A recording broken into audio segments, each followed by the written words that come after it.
done with that though. Isn't the jump rope? Yeah. Whenever I skip rope, I can't use these wireless headphones. They fall right out of my ears.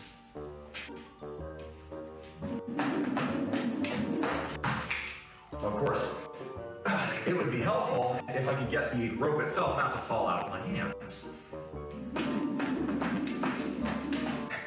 Finish my protein shake, then we'll hit this. New name, who this? Yes, sir. For those of you who don't know me, my name is BullMuscle. For those of you who know me as Beer Battered Aggie, yes, I'm going through a rebrand. This seems like a pretty good time to talk about that, so let's go ahead and talk about it. I'm a diehard Aggie. The eyes of Texas are upon you. That is the song they sing so well. Sounds like hell! So goodbye to Texas University. We're gonna beat you all to chigga-roo-ga-rum, rock tough, real stuff, Texas A&M. Goodbye. We get a little bit more all. So why can't I click all?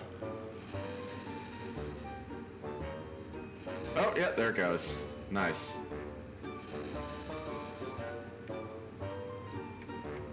Alright, let's do one more bronze bar. If you adopt the mindset, and this is a quote from Jacob Fisker of Early Retirement Extreme, if you know that guy, 10 points to you.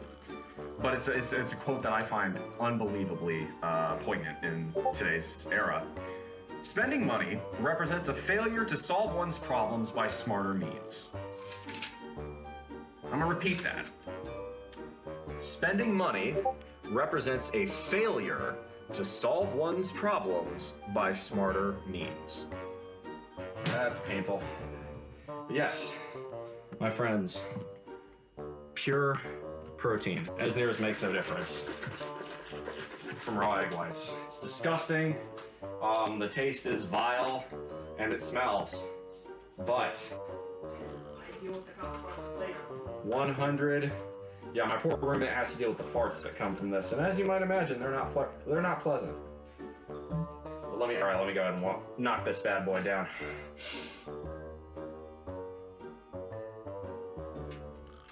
Oh, that's vile.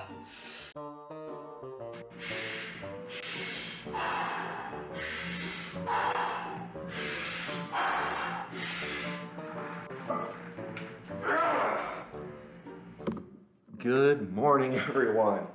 Welcome on in. Today, we begin the bulk cycle. I am extremely nervous. I am BullMuscle, I am your host. And it's chilly in here, actually. So I'm gonna get warmed up, get started. So we're gonna start there. I'll talk to you guys a little bit more about what we're going to be doing through the bulk program when people come in. So we're going to go, I think, just a basic 95 pound should do. We're going to start with probably a couple just basic power cleans, good general warm up with minimal weight. Oh, let's start there.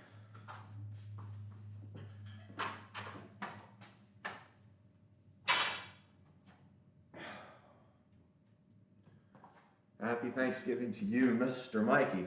Hope it's a good one for all your folks. I'm very thankful for a lot that's in my life. Today, thankful for physical strength, the willpower to do more.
Nothing too crazy.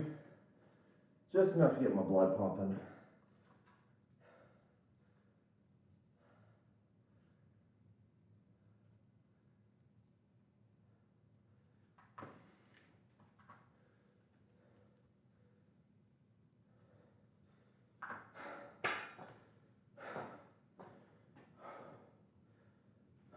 Do a little stretching.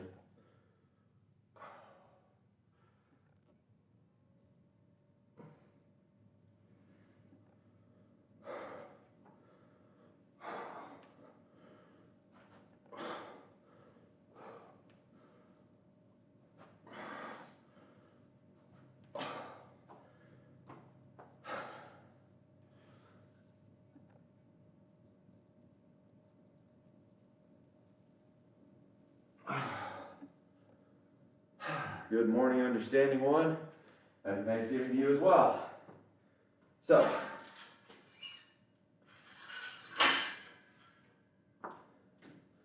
let's begin. We're going to begin with behind the neck seated shoulder presses. For these, I'm going to start with 125 pounds. Should be going for sets of 10. So we're going to start there and see where we go.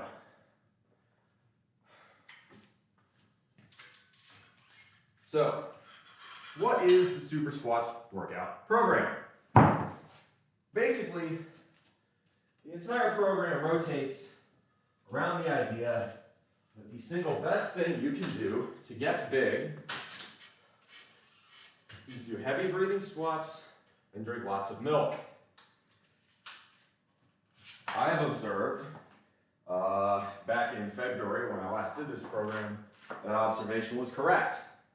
It is an excellent program. It really gets the job done, and that's what we're going to do. So, what does it comprise? Well, the standard Super Squats regimen is 3 sets of shoulder press, 3 sets of bench press, 2 sets of rows, 2 sets of curls, 1 set of squat, but it is about the hardest set of squats you will ever do. Some light dumbbell pullovers, some stiff-legged deadlifts or Romanian deadlifts. I will probably try stiff leg this time.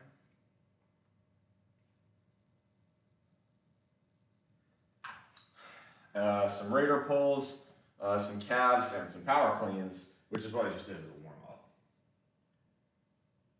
Actually, yeah, we'll do the calves up here.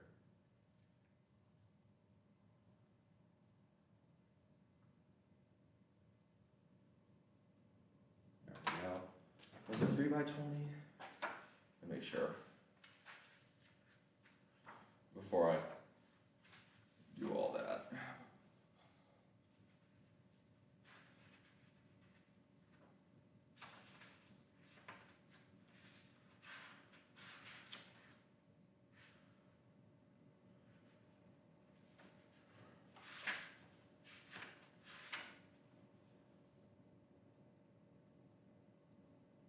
Yeah, okay.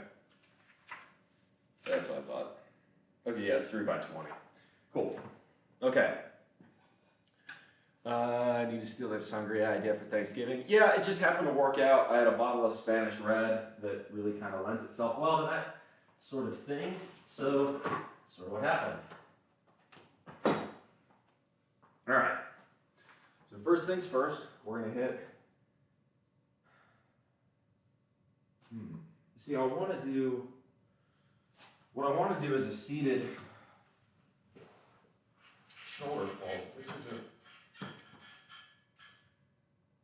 can't really do this behind the neck at this position. Okay. I've never done seated barbell pulls before. Usually I just do seated dumbbells for this reason. Is that the way this is set up doesn't really allow me to do it well. I guess if I raised it up some, I could just, that's probably the move. I'm overthinking this, as usual.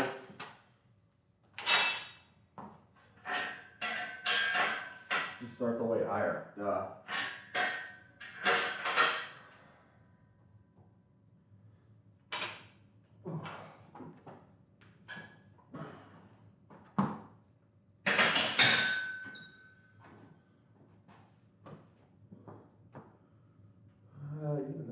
still pretty uncomfortable. I'm not going to get it all the way down.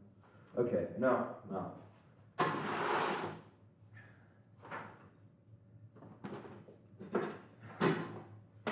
That'll work. So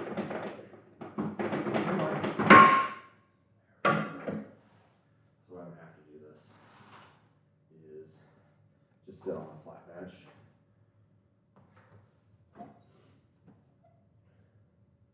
Bring it out and then bring it back up.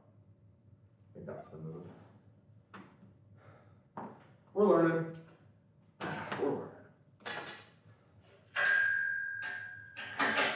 I'm still sort of trying to figure out how I want to do this particular exercise. So, apologies for the slight delay. The way I'm probably going to have to do this is to face away from y'all so I can actually get it behind my neck. I think that's what I'm going to have to do. Good to see you, Milk Quiz. Good to see you, Hodel. King Nick, there's your double fist bump before you even ask. Sounds so good right about now, especially with all the starchy foods. Yeah, it's going to be pretty good. All right, so where were we? All right. Erect this for 10 to start.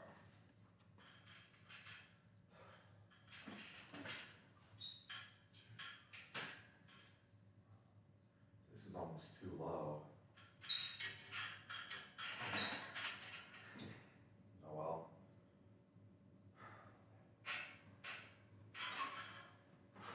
There we go. 2, 3.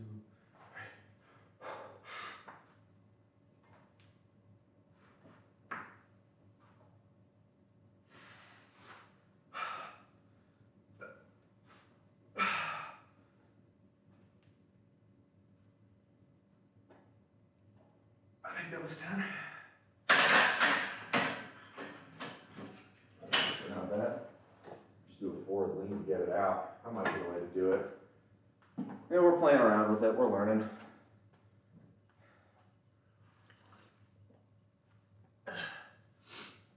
Okay. Get this going.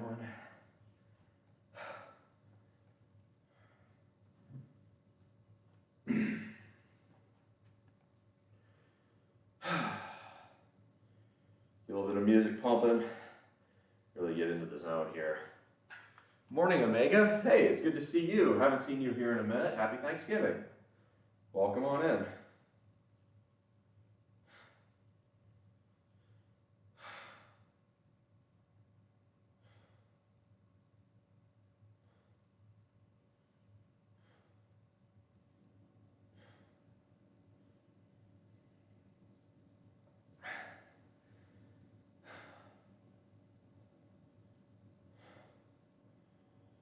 All right. Second set. Still just easing into it. Oh my gosh.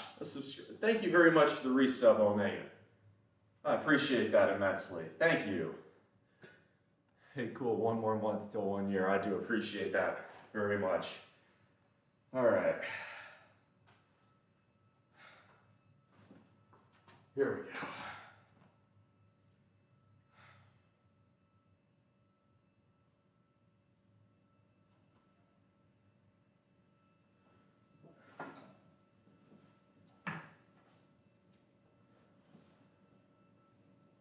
Oh, come on. Really, you still ain't pairing?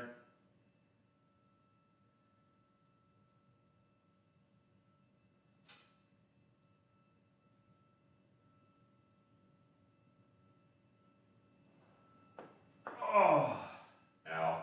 I don't know if y'all can hear that, but that's my back popping.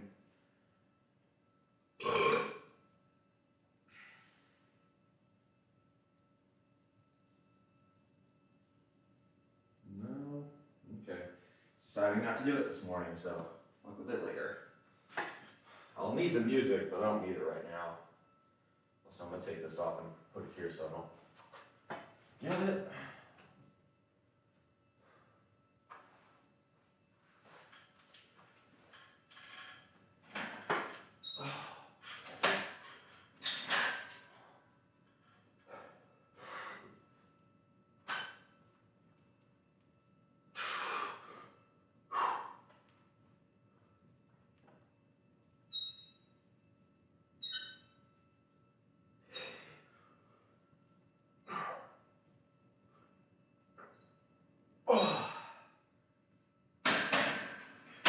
pretty easy.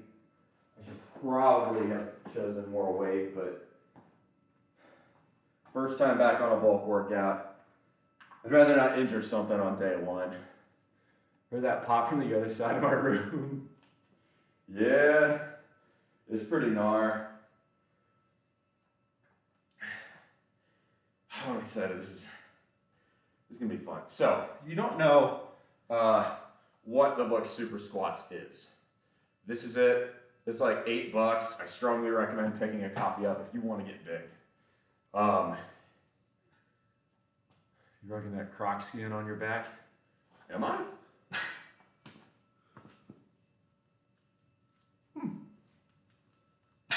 Kind of hard for me to tell.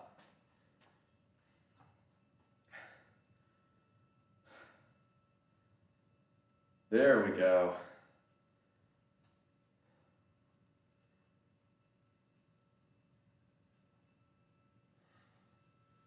All right.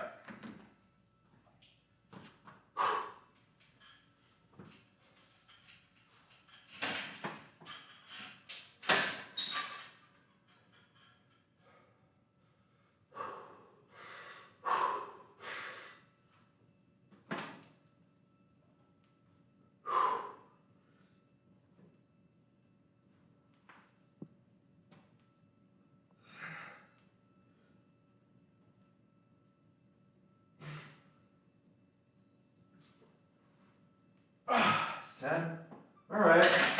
The third set was a little bit more difficult, so maybe I did this about right. What's nice is this is about perfect for my warm-up weight for bench.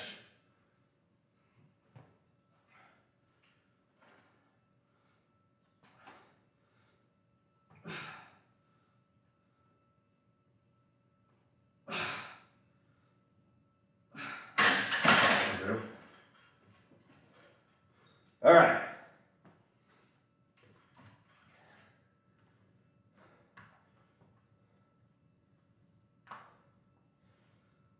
So I think we're going to go at 240. For this, we're going to be looking for 3 sets of 12.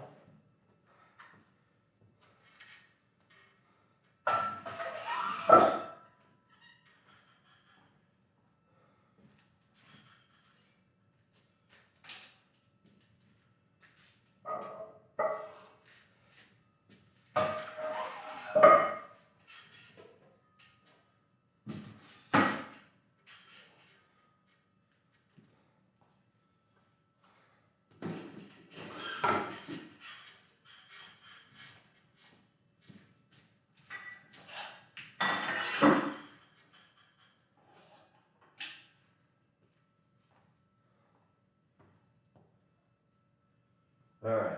Let's see, 35, 125, 215, 235, 240. Good. So we got 3 sets of this, 2 sets of rows, 2 sets of curls, and then the big kahuna. Actually, 2 sets of curls, I may do. No. Stick to the plan. Stick to the plan. Yeah. I like it.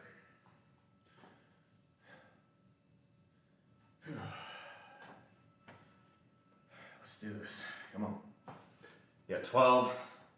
So, about a week ago, a little bit less than a week ago, I tried to do the Van Halen jump. If you've watched the movie or the music video for Jump by Van Halen, you know the one where he, oh, fucking hell. Oh, that wasn't smart. Oh my God.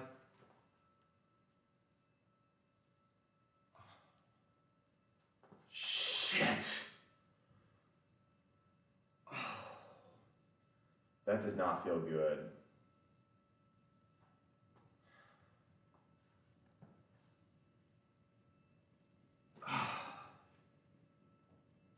Okay, that may throw a wrench in what I wanted to do today. Well, what I was saying is, I attempted to do the Van Halen jump where, he puts his arms out to the sides, he tries to split his legs open. Wow. I wasn't even going that far out. I was just trying to demonstrate just like that. And, whew, that didn't feel good. Fuck.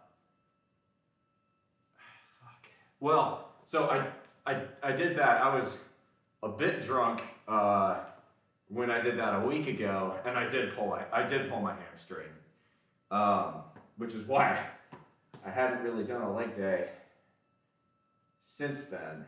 I thought that wasn't just demonstrating that wasn't gonna hurt it, but bull muscle or pull muscle, am I right? No, it was my hamstring. It was right between the hamstring and the glute is where I feel it. All right, I'll probably take a warm-up set for squats, even if it's just with like the bar. Really, really work that motion well. I do not want to attempt.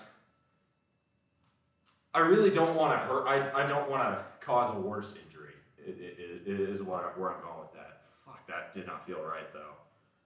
Anyway, we'll ignore that for now. Get through the rest of our workout. You don't have to worry about that for the hamstring. But yeah, I pulled it on. That would have been last Saturday. But yeah, just punch it. I may just follow through, and if I fail, I fail. But I don't think I will. We'll see. Here we go.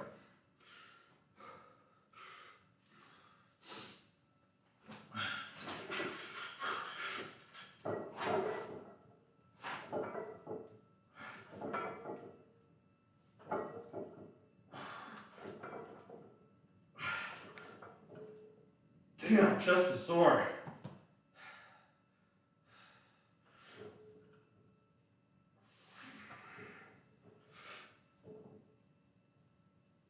I'm gonna go down weight.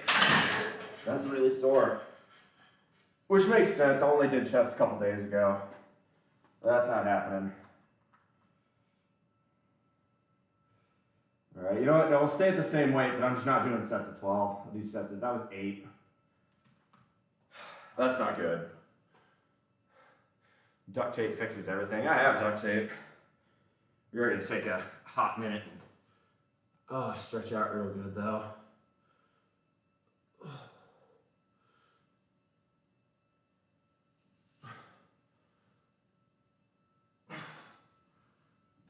Yeah, where I feel it is if I'm trying to come over to the side, or if I like kind of, if I can't my right leg out to the side, I feel it sort of right below the glute, but right at the top of the hamstring. It's like right here. My pre-workout stretching is a good thing.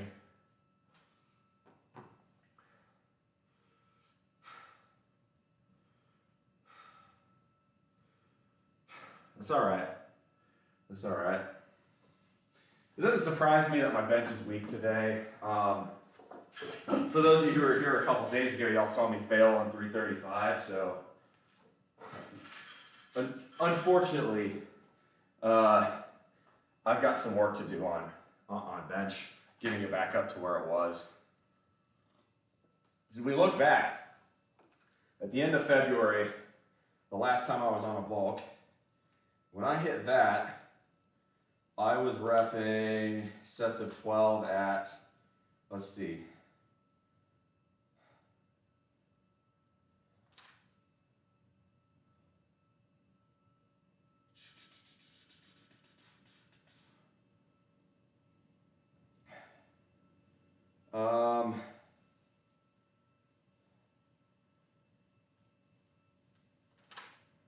I was repping the last time I did 3 sets of 12, I was at 250. I did that on February 3rd. Yeah, okay, maybe starting at 240 was a bit ambitious. This is also the Autism Spectrum finally has a musical for us. It's called How to Dance in Ohio. that sounds... Alright, I'm going to attempt to pander to any Zoomers in my audience. I guess I don't have to do that, but Skibbity Riz Toilet Ohio. I think that's the new meme. I don't know. I'm old. I acknowledge that meme's existence, but I would be lying if I said I had any clue what it meant. It could be code for something for all I know.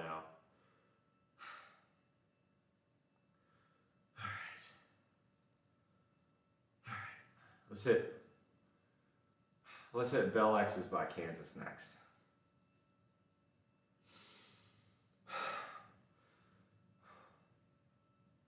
Sticking out the gat for the Rizzler. Yeah, so like I'm aware that is like some sort of Gen Z meme, or maybe even Gen Alpha meme at this point, but I would be lying if I said I knew what it meant.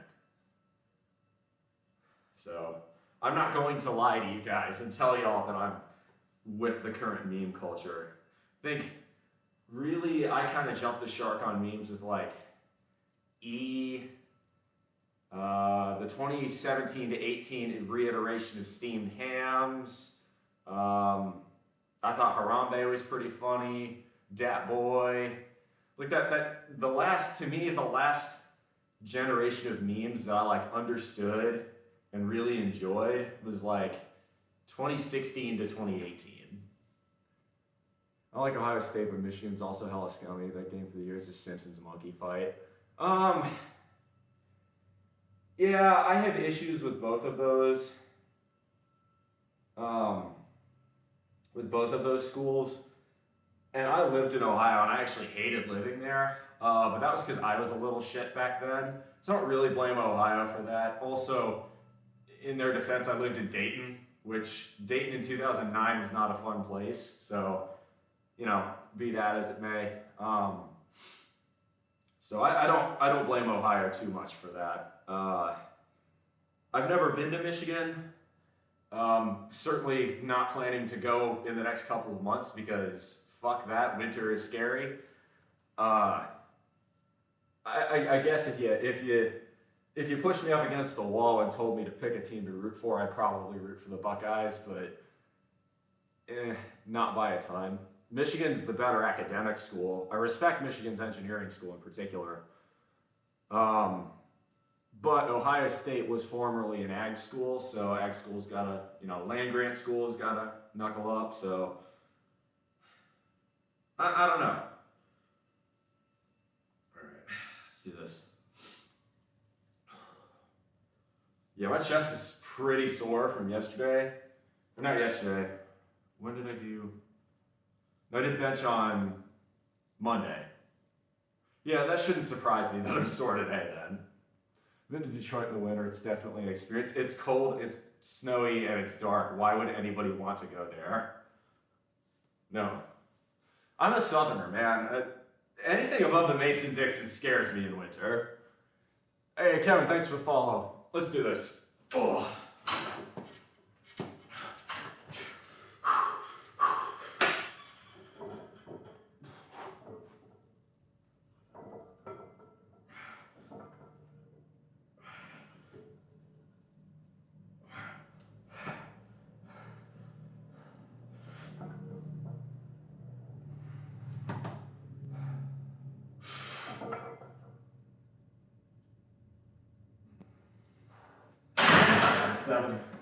Yeah, I'm pretty sore.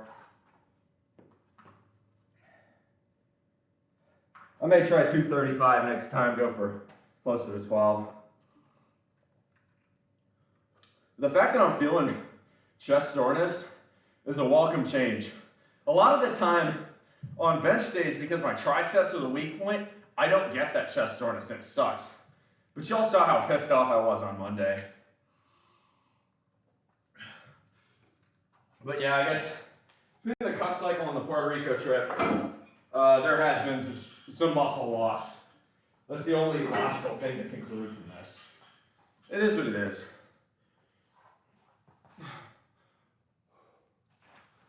I don't even know what snow is. You're from Florida, right? Because Snow has a very different definition in Florida, especially Miami, than it does in the rest of the country. Floridians know what snow is. It's just a different variety of snow, and much more expensive.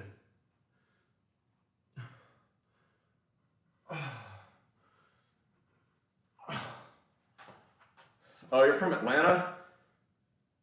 I'm gonna be real with you, bro. I hate that city. I'm not trying to be mean. Okay, so I live just across the river from Augusta. Augusta's a pretty cool town. It's definitely underdeveloped economically. Like,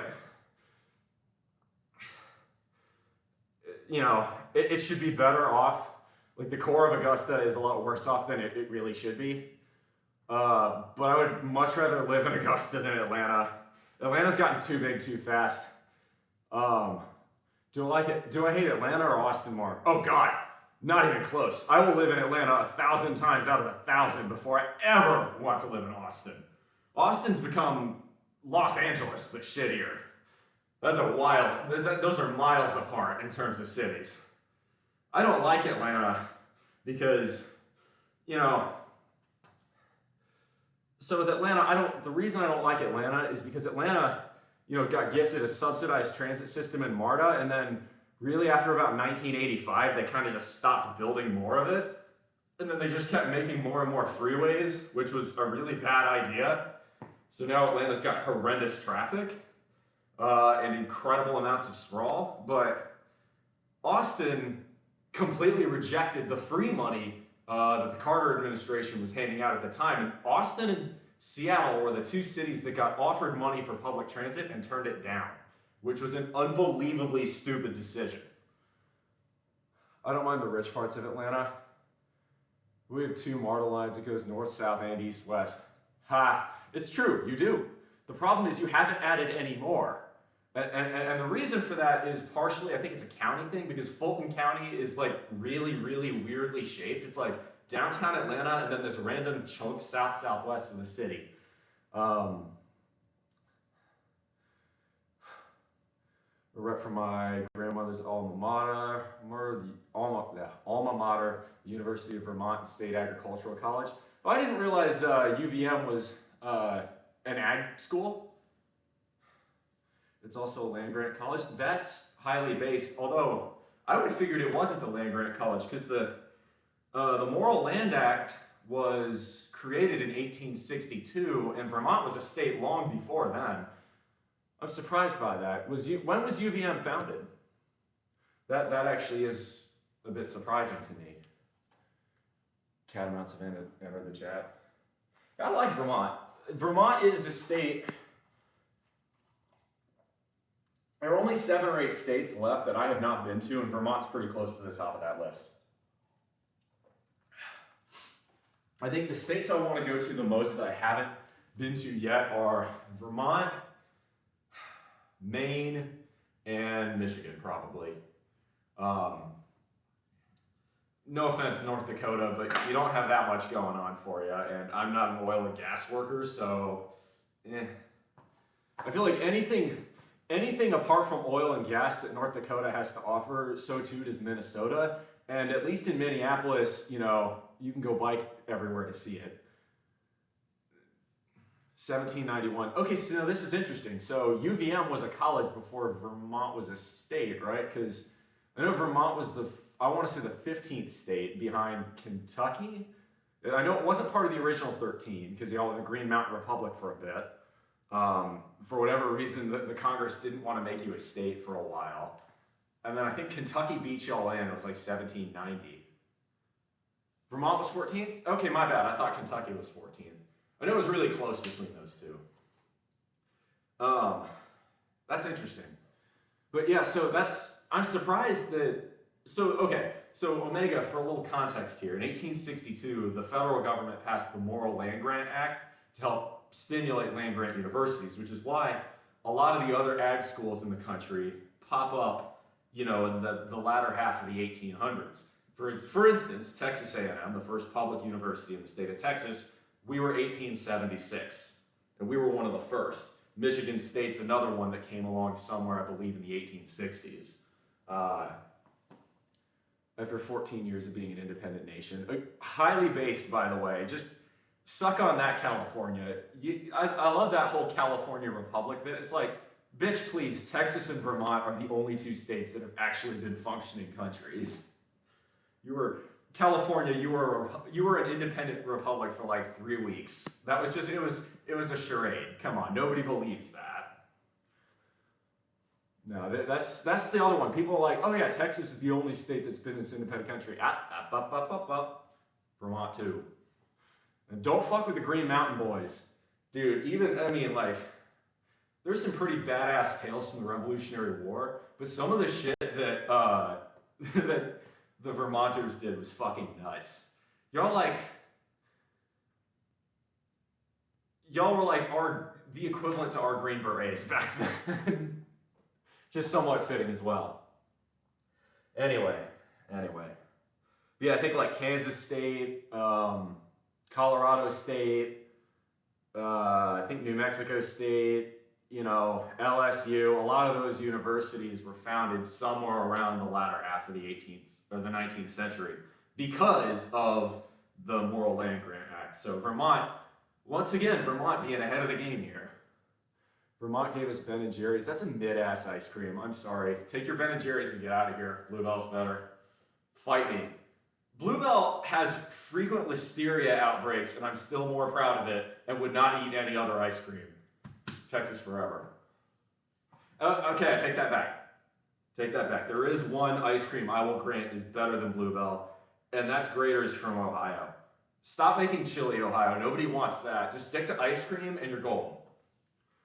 Like people say, oh, Ohio has just shit food, Skyline and Gold Star disgusting. And they are, but people sleep on Grater's and they shouldn't. Grater's is incredible. It's expensive, but you're getting what you pay for. All right, here we go.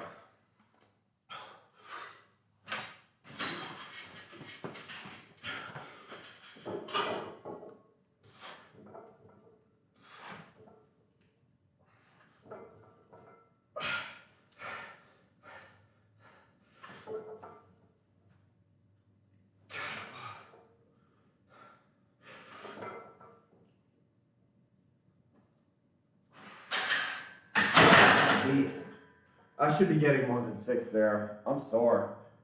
That's not ideal. All right. Move to rows.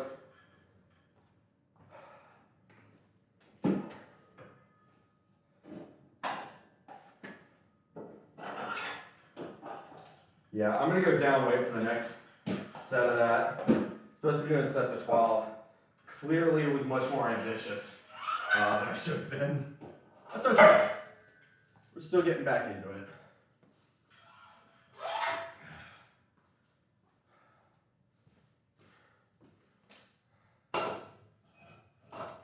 So, what's interesting about the Super Squats book, and I think I'm going to probably buy myself a pair of squat shoes pretty soon and try it with those.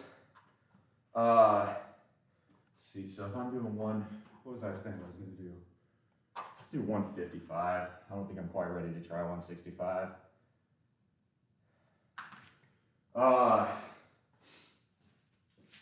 What's interesting is Super Squats recommends a sort of a mid-bar squat, not quite a low bar, not quite a high bar. They recommend no belt. I'm less keen on doing that just because I think it seems unsafe, but they say it's a lot better for breathing, which is the whole point. So I may try that at some point in the future. I think if I'm going to do that, I'm going to attempt to get some squat shoes. So that'll be a little bit easier on my knees, but we'll see.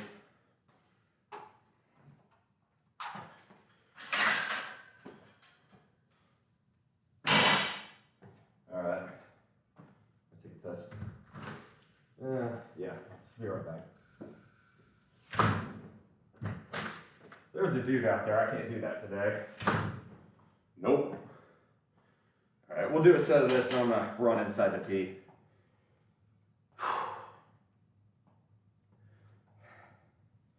All right, these are just gonna be bent over rows. It's 155, so I should have no issue getting 15 here, but we'll see.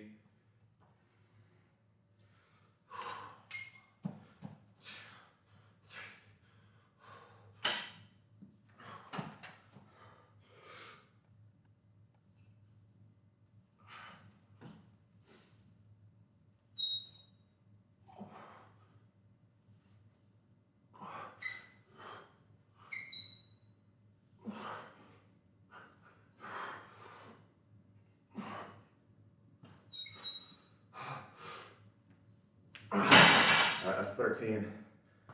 Yeah, all right, I got some holes in my game. Definitely not as strong as I'd like to be.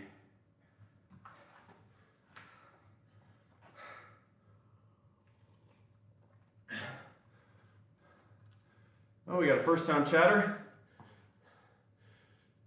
Capture lum retata. Capitur lum retata. That's a long name. Thank you very much for the first time chat. Welcome to the bullpen. My chest is shaped like yours. I don't think people like it very much though. What matters is, do you like it? Who cares what other people think? I think my chest looks pretty good, but I think I could do better. In fact, I know I can do better. Ettore, I'm gonna take that as a compliment, but no, I'm natty. I wish. I'm bulking. I'm just starting my bulk, but no, I'm natty. I have to be for my job. Thank you for the first time chat though. Ettore Massacratore. That sounds Italian, and I'm way too kind of waspy. No, I'm not waspy, but I'm not Italian enough to say that properly. But yeah. No, you must be natty to be an engineer. Yeah, I'm Italian. No, not to be an engineer, but to do what I do in particular, yes. I'm a nuclear engineer. I work at a federal nuclear site, and I get drug tested. So, yeah, I can't be doing that. I'd lose my job. It sucks. There's times where I've really wanted to try just dosing with Tren and seeing just how strong I could get. But no, I don't have that ability. So, yeah, I work with, bros, big brain and big muscles too. I appreciate that. Yeah, I do some pretty interesting work, I'll put it that way.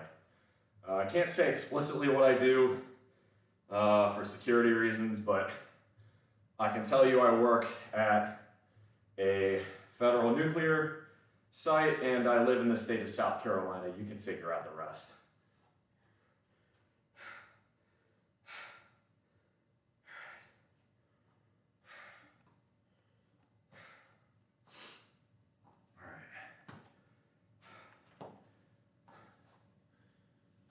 But yeah, welcome. It's good to have you. Now, I wish, there's a lot of days, especially through my cut, where it sucks. When you cut, it's the yin and yang of lifting. When you cut, you look amazing and feel like shit. When you bulk, you feel amazing and look like shit. And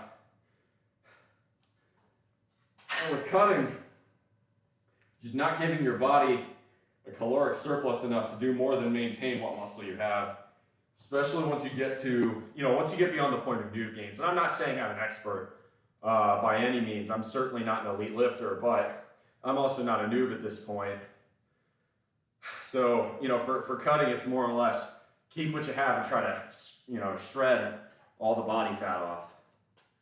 We're already cutting in November. No, that's what I'm saying. I just started my bulk. Today's like day one, which is why, if you know what, we're doing this today. So, all right, here we go.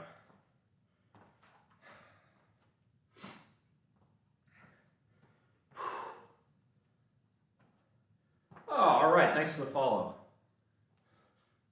Don't do it during my squats. I'm not gonna do that, but you can use it for any other set. 1, 2, 3, 4, 1, 2, 3,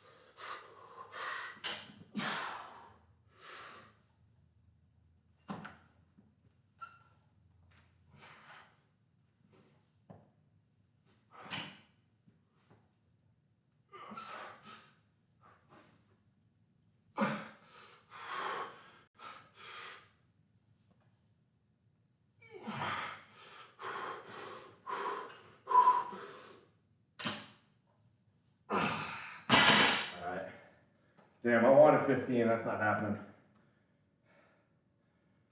All right, we're gonna do 2 sets of curls. We're gonna set up for the big kahuna.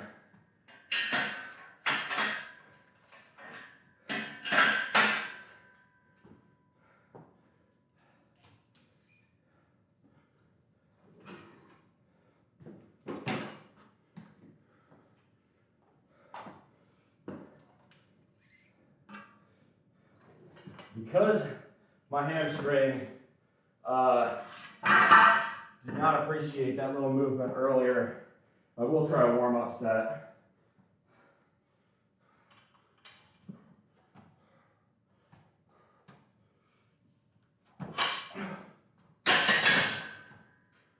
Just out of precaution safety.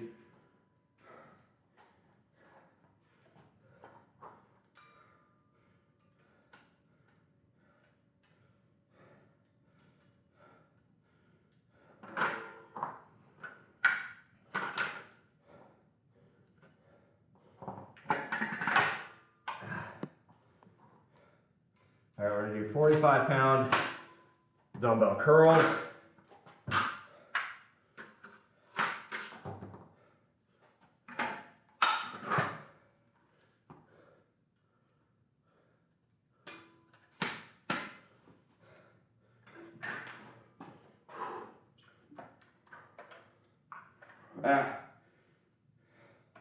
Got the little nub on my pocket.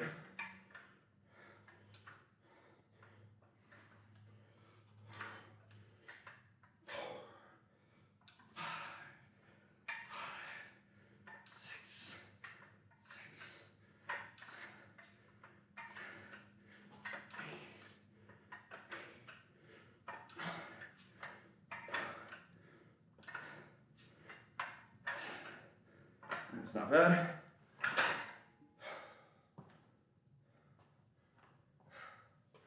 Hey, yo boy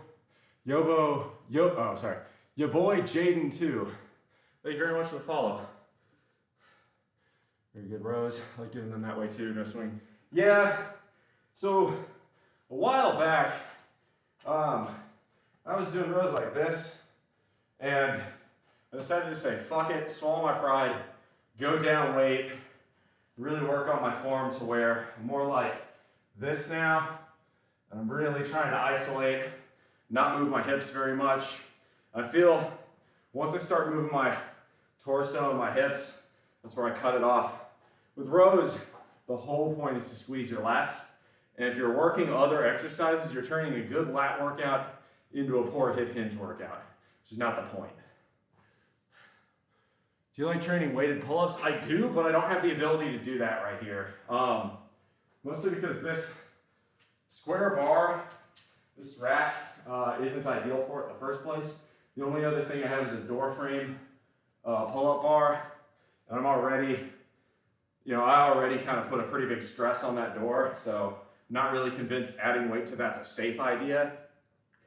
And then at my site gym, we used to have a weighted pull-up strap, but someone took it and it's just been gone, which is annoying. All right, I think because it's real quick.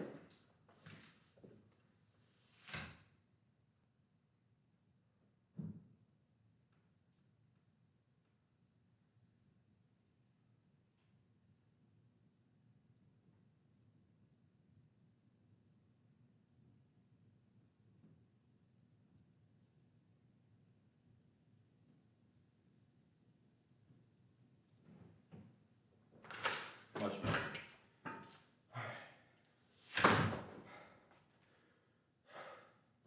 But yeah, I love weighted pull-ups. They're a terrific movement for your back. Really pull-ups of any kind.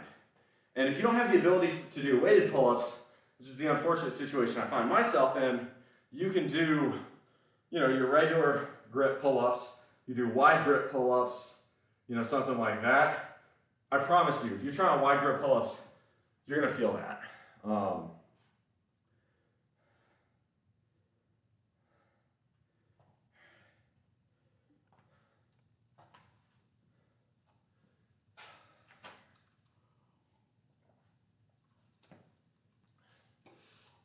All right.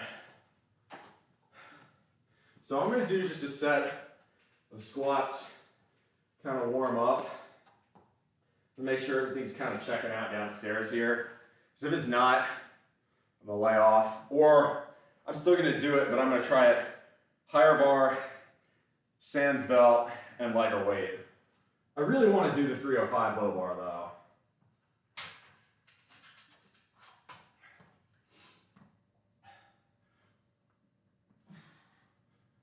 And it doesn't feel bad.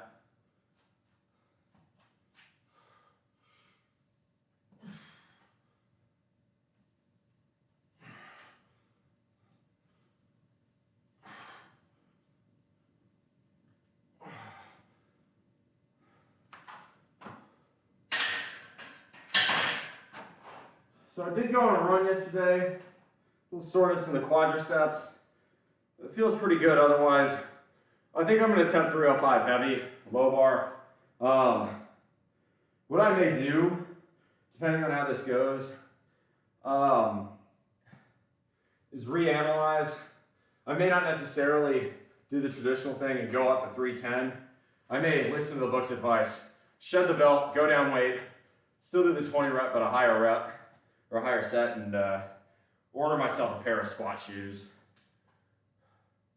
The trainer studying for nursing school when I'm 22 because it's too late for me to retire before 30. Depends. What are you going to make out of nursing school, and when are you going to get out of nursing school? As I graduated at age 22 from my alma mater, started making a mechanical engineer's salary, started saving extremely aggressively. So there is some truth to that. But, you know, if you start your career as a nurse, you're going to make decent money. Nurses usually do, and right now there's a shortage of them because the pandemic drove so many nurses out. You could very well, you know, let's just say you get out of nursing school at, I don't know, 24 or 25, you could still get to FI by 32 or 33, and that's still incredible. That one really does depend on where you live, how much you're making, and what your spending habits look like. And really only you know what you're comfortable with in terms of spending. People ask me about that. They say, well, how are you able to do that? And the answer is, my spending is very low. I live in a very low cost of living area. Not many people are willing to do what I do.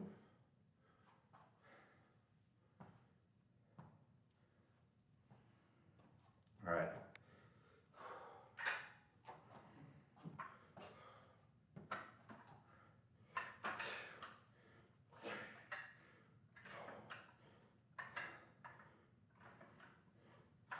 Biceps feeling pretty good.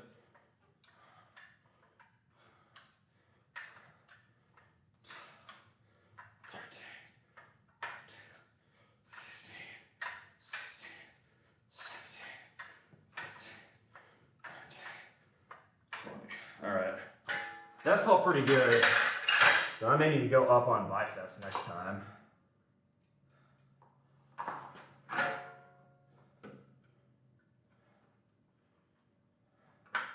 All right. The goon is coming up. I'm gonna rack the weight. I'm gonna go inside to use the bathroom, clear out anything in my lower intestines, because I've seen guys not do that and pay the price, and it's ugly. Nobody wants to see that. So, with that in mind, load up. Lord help me. This is gonna be tough. How about I fucking want it? This is really simple. You either, to quote the book, you either put in the work to hit the 20 reps, or you cave in and you stay small. If you do this properly, you will barely be able to move afterwards. These workouts are the hardest I've ever done. So this is the core of the super squats workout. The idea is very simple. You take your 10 rep weight, You squat that weight 20 times. Very, very simple. Thanks, Hector. Thank you very much.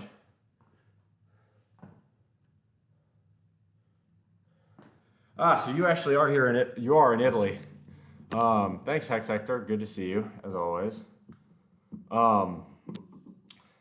You know, healthcare it's not free. Healthcare is not free. It's simply tax subsidized.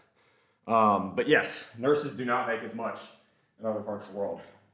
So in the United States, due to the pandemic and one could argue our less than optimal handling of it, a lot of nurses said, fuck this, I'm out, and left. As a result, more or less since 2020 and 2021, there's been an acute shortage of nurses here in the United States. And as a result, the pay has gone up. Now, because of that shortage, you will be expected to work substantially more than 40 hours a week. But, especially if you move to a state that's union, you will get time and a half for that. So, I know plenty of nurses, especially the traveling nurses, that make well over $100,000 a year here in the United States. Now, whether or not you want to do something like that, it's not a low-stress job here. You are going to work really hard for that $100,000, but you can if you wish to. All right, so let's talk squat depth here, okay? Real simple. We want crease of the hips at or below the top of the kneecaps. That is parallel. You squat to parallel. So we will do that. But right now, I'm going to go head inside and use the bathroom because, yeah, I already explained that. So be right back. Give me about 2 or 3 minutes, y'all, okay?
All right, I'm back.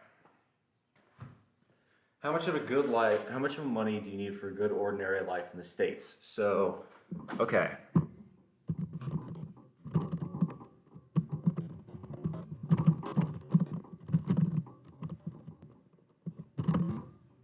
So it really depends.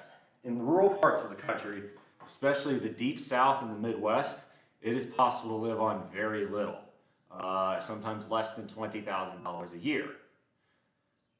And the more expensive, now, in those areas, you can expect to also get paid a little less. However, generally speaking, the pay differential isn't so great that it's worth ignoring. I recommend the rural, lower cost of living parts of the United States. A lot of people call this flyover country. A lot of people like to denigrate it as MAGA country. I think that's a very inaccurate statement to make. But I recommend rural America quite strongly. Now, regarding the higher cost of areas, living areas in the country, think California, the Northeast, New York, Massachusetts, Maryland. You will make more money, but you will spend more money. Personally, I prefer the rural parts of the country, and I'm a Southerner. I was born in the South. I've lived in the South for the majority of my life, so it would, make sense that I prefer living in the South. There are parts of the South that piss me off, namely the mosquitoes, but otherwise it's a great place. All right. Thanks for waiting. I had to do my business. What we're going to do is I'm going to move you over to the side here, I'm going to psych myself up, and we're going to go for this. So goal, squat depth. I want to be at parallel or lower on every single rep. I want to be doing at least, so the book says, I'm going to read from the book here to explain, okay? That's good info. Yeah, no, I know nurses around here in South Carolina. Now, for the most part, the big hospitals in South Carolina aren't in the sticks. So, you're not going to be able to live where I live unless you want to commute a little bit. But the biggest hospital near to me where a nurse might work is Augusta. That's across the river in the great state of Georgia. Augusta is probably one of the least expensive cities in the country. You can live very, very well on $20,000 to $30,000 a year if you know what you're doing. I mean, obviously, if you are bad with money, you can't do that, but that's a skill issue. Get good. If you're making, I don't know what salary as a nurse in Augusta would look like. If you're a fresh, brand new RN, I'm guessing that means you're probably somewhere in the range of, I don't know this for a fact, don't quote me on this, between 60 and 80,000 a year to start. But that's not counting overtime. Now, Georgia and most of the Deep South, I will admit, are mostly non-union states, so you may not get time and a half. You may be an at-will employee. But generally right now, the employment rate, for instance, here in South Carolina is extremely low. It's something like 2.5%. So employers are, and Georgia's not much higher. So employers are so desperate to where they will probably negotiate or be willing to say, yeah, we'll give you time and a half because economic circumstances here in the South are extremely favorable to the worker right now. I know a lot of more progressive people don't like that, but, because, a lot of progressives like to be really kind of nasty to the Deep South and say, oh, the Deep South can't do anything right. But no, economically speaking, times are very good down here. Here in Italy, getting $22K a year is considered much money. You're high. I appreciate that, Ed. Yeah, if you're only getting paid $22,000 a year in Italy, you will do a lot better here in the United States no matter where you move to. Now, you will also pay a lot fewer taxes, but don't expect good services, okay? Public transit doesn't really exist here outside of the biggest cities. And in any city where public transit does exist, be ready to pay a lot more in money to live there. New York City is fucking expensive. Washington, D.C. is fucking expensive. San Francisco, oh, you better believe, is fucking expensive. Now, there are some cities that have decent public transit or bicycle networks where you could live car-free that aren't hideously expensive, but there are not many of those cities. Minneapolis is one. Columbus, Ohio supposedly is getting a train system, but doesn't have one yet. Cleveland is a good example. Now, Cleveland has its own problems. First off, if you're from Italy, you're not going to like the weather in either Cleveland or Minneapolis. It's cold there a lot of the year. Minneapolis has the same weather, more or less, as Moscow in Russia. Minneapolis is fucking cold. Cleveland isn't quite as cold, but it is very, very snowy because it's right off of Lake Erie. Who needs a city? All I need is a house, a home gym, and a lovely wife. My man. You know what? It's all right.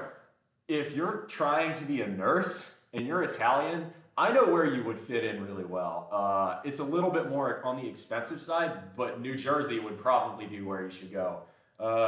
Dodger can probably tell you more about that. She's what you call a Jersey Italian. And what I mean by that is, in particular, Italians, there was a huge wave of migrants from Italy in the late 1800s and through the early 1900s to the United States. And most of them settled in the Northeast, especially in and around the New York and Philadelphia metropolitan areas. If you look at a map, right across the river from both New York City and Philadelphia is the state of New Jersey. New Jersey is where that show The Sopranos was filmed.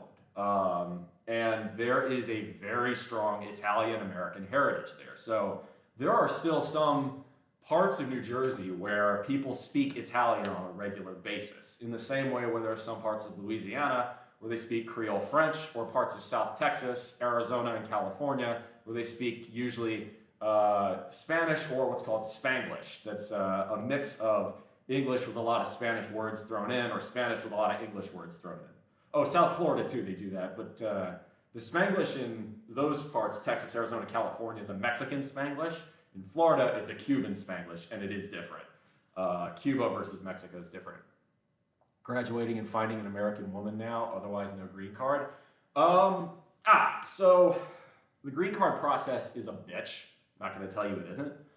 But there are exceptions for positions of need in the United States, and I believe nurses are one of those positions. So if you're a registered nurse, you might be able to kind of skip the line a little bit. You're going to have to do some research on your own for that one. Okay, so I'm going to do a little bit more stretching. I'm going to psych myself up and we're going to hit this, okay?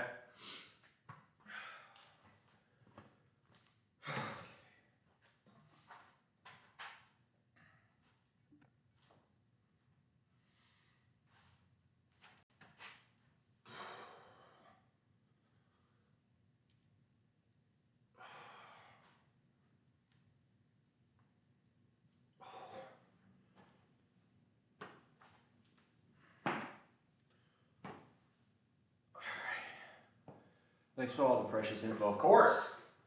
No, I'll tell you something.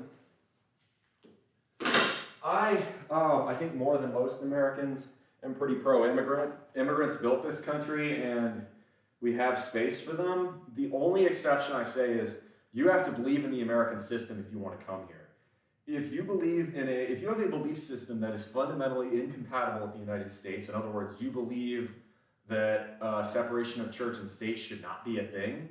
And frankly, what I mean by that is mostly people who believe in Sharia law don't come here. You have to believe in life, liberty, and property. You have to believe in what the Constitution says, because that is the guiding document that sets the rule of law in this country. If you don't believe in the Constitution, if you don't believe in the basic values that make the United States, there are plenty of other countries you can move to. But in general, most people who come here understand that.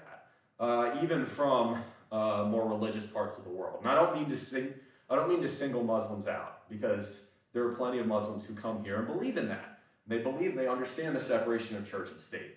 But that's one that I feel quite strongly about. In general, I'm very sympathetic to a lot of the people from Central and South America that come here, because they are refugees of tyrannical or fundamentally incompetent governments. A lot of the Venezuelans coming here are coming from unimaginable poverty that we can barely fathom. They are fleeing a communist regime, and we should welcome them in particular.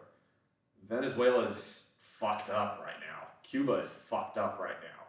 Now, I'm not sure I believe in the way we've gone about sanctioning them, because I think that makes the problem worse. But quite simply, communism has failed those two countries' citizens. And their governments are losing a lot of valuable workers because they're not doing well by their own people.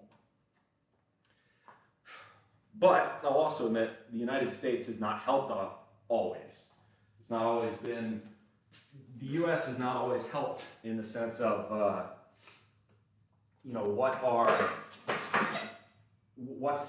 what we're doing to help Central America. So it's a nuanced take. All right, move this. Put you guys over here. You guys should still be able to hear me. If you can't, let me know. There we go. Perfect. Okay. Let's do this. Try to one more time. Sorry, I'm really nervous.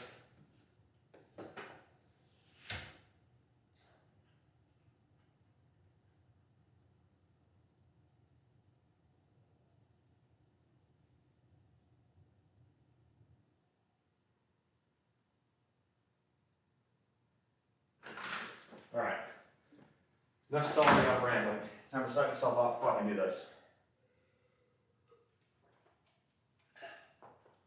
We got this. Strong like bull.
Come on, come on.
Oh my God, that hurts.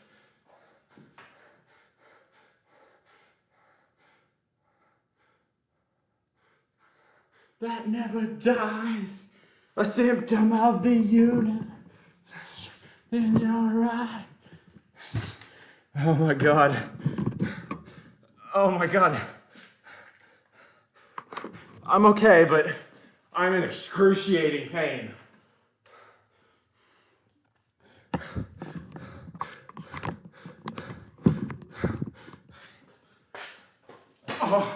Oh, Jesus Christ. Thank you. How bad do you want it? You're gonna fucking work. It was a 2-minute set. How deep was I going? I guess I'll be able to see on the replay, but I cannot explain to you the sheer amount of pain my hamstrings and my glutes are in right now. It hurts so fucking bad. Oh God. Why did I choose to do this again? 1 down, 8 to go. Oh, no, I need more time.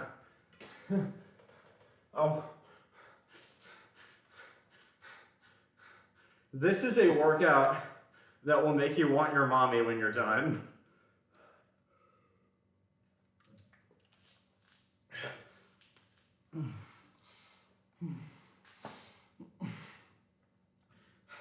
I can't feel my fingertips.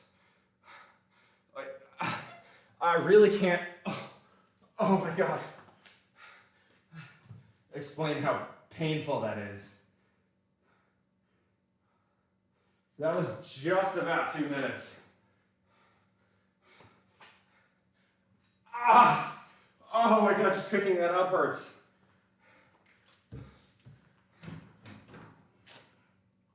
Now, that's why you go slow. Those are deep squats. Was it a parallel? Because they better be a fucking parallel or it doesn't count. Oh my.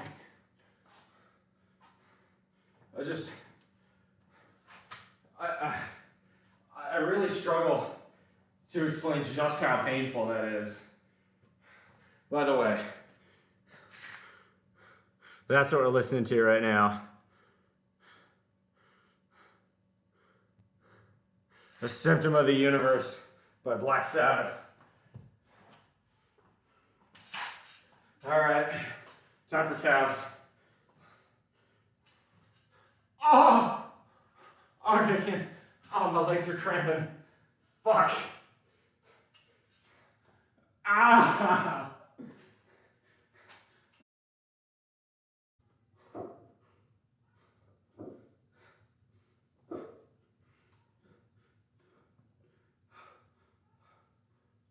Shit.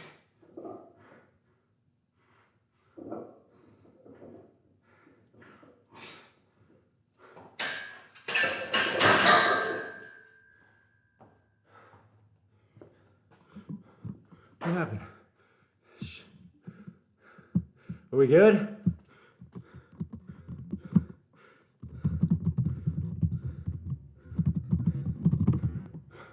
We all right? No, I'm gonna do a set of Raiders.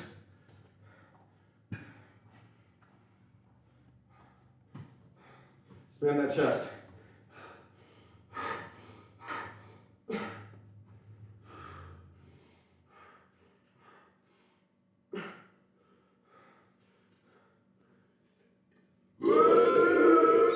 Oh. Oh.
I'm having trouble putting sentences together at this point.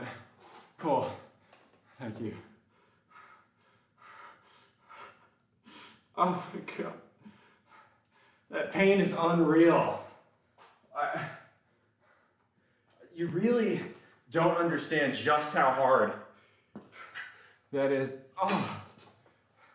Set the dumbbell overhead. Always use tension on lats and chest. Really? See, I've heard you're supposed to do the full motion. The whole point is to expand your rib cage, though. Stop the dumbbell over your head instead of bringing it over. So, let me make sure I understand. Oh my God. Just the pain is unfucking real. So instead, I should do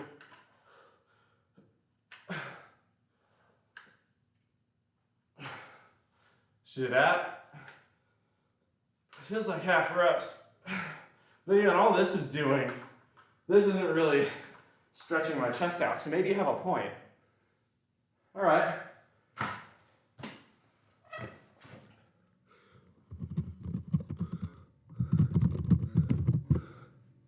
Yeah, I think you're right. Oh my God. That is an excruciating workout. That hurts so much. But I promise you, if you do that, at that level of intensity,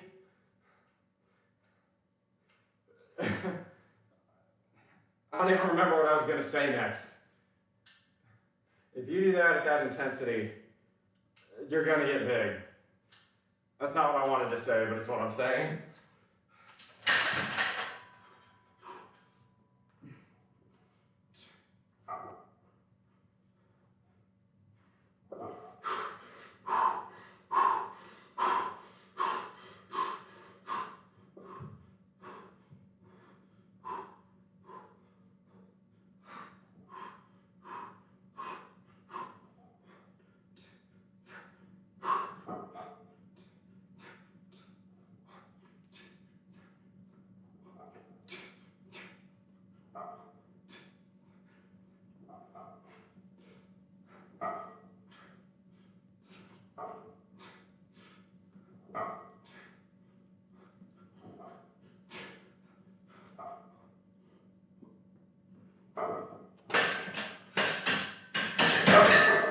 You know what? Instead of second set of radar pulls here I'm gonna do.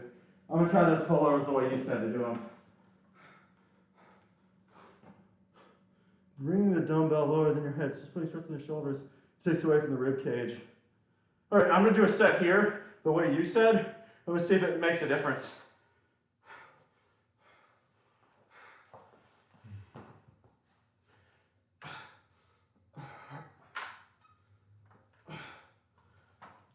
Like this? Is this right?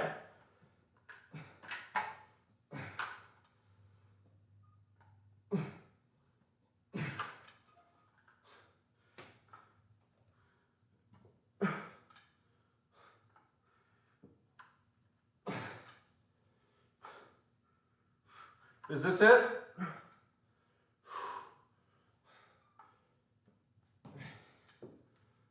I hope it is.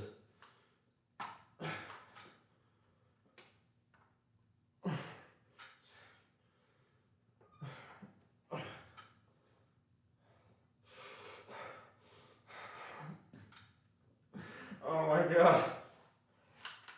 Yeah, this is definitely better.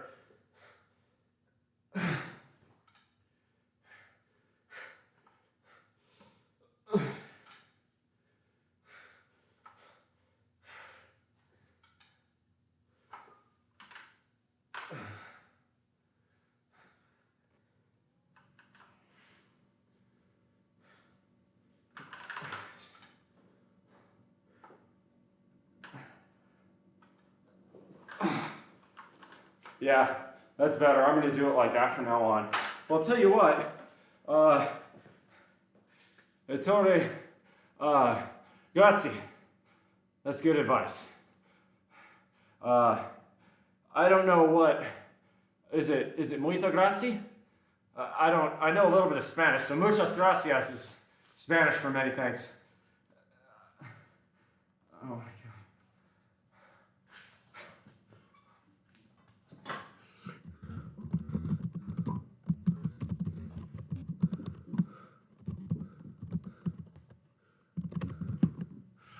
For those of you who don't know what that weight is up there.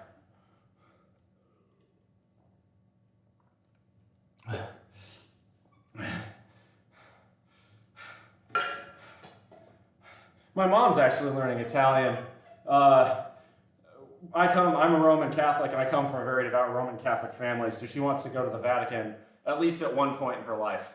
And I know Italy, and particularly Rome,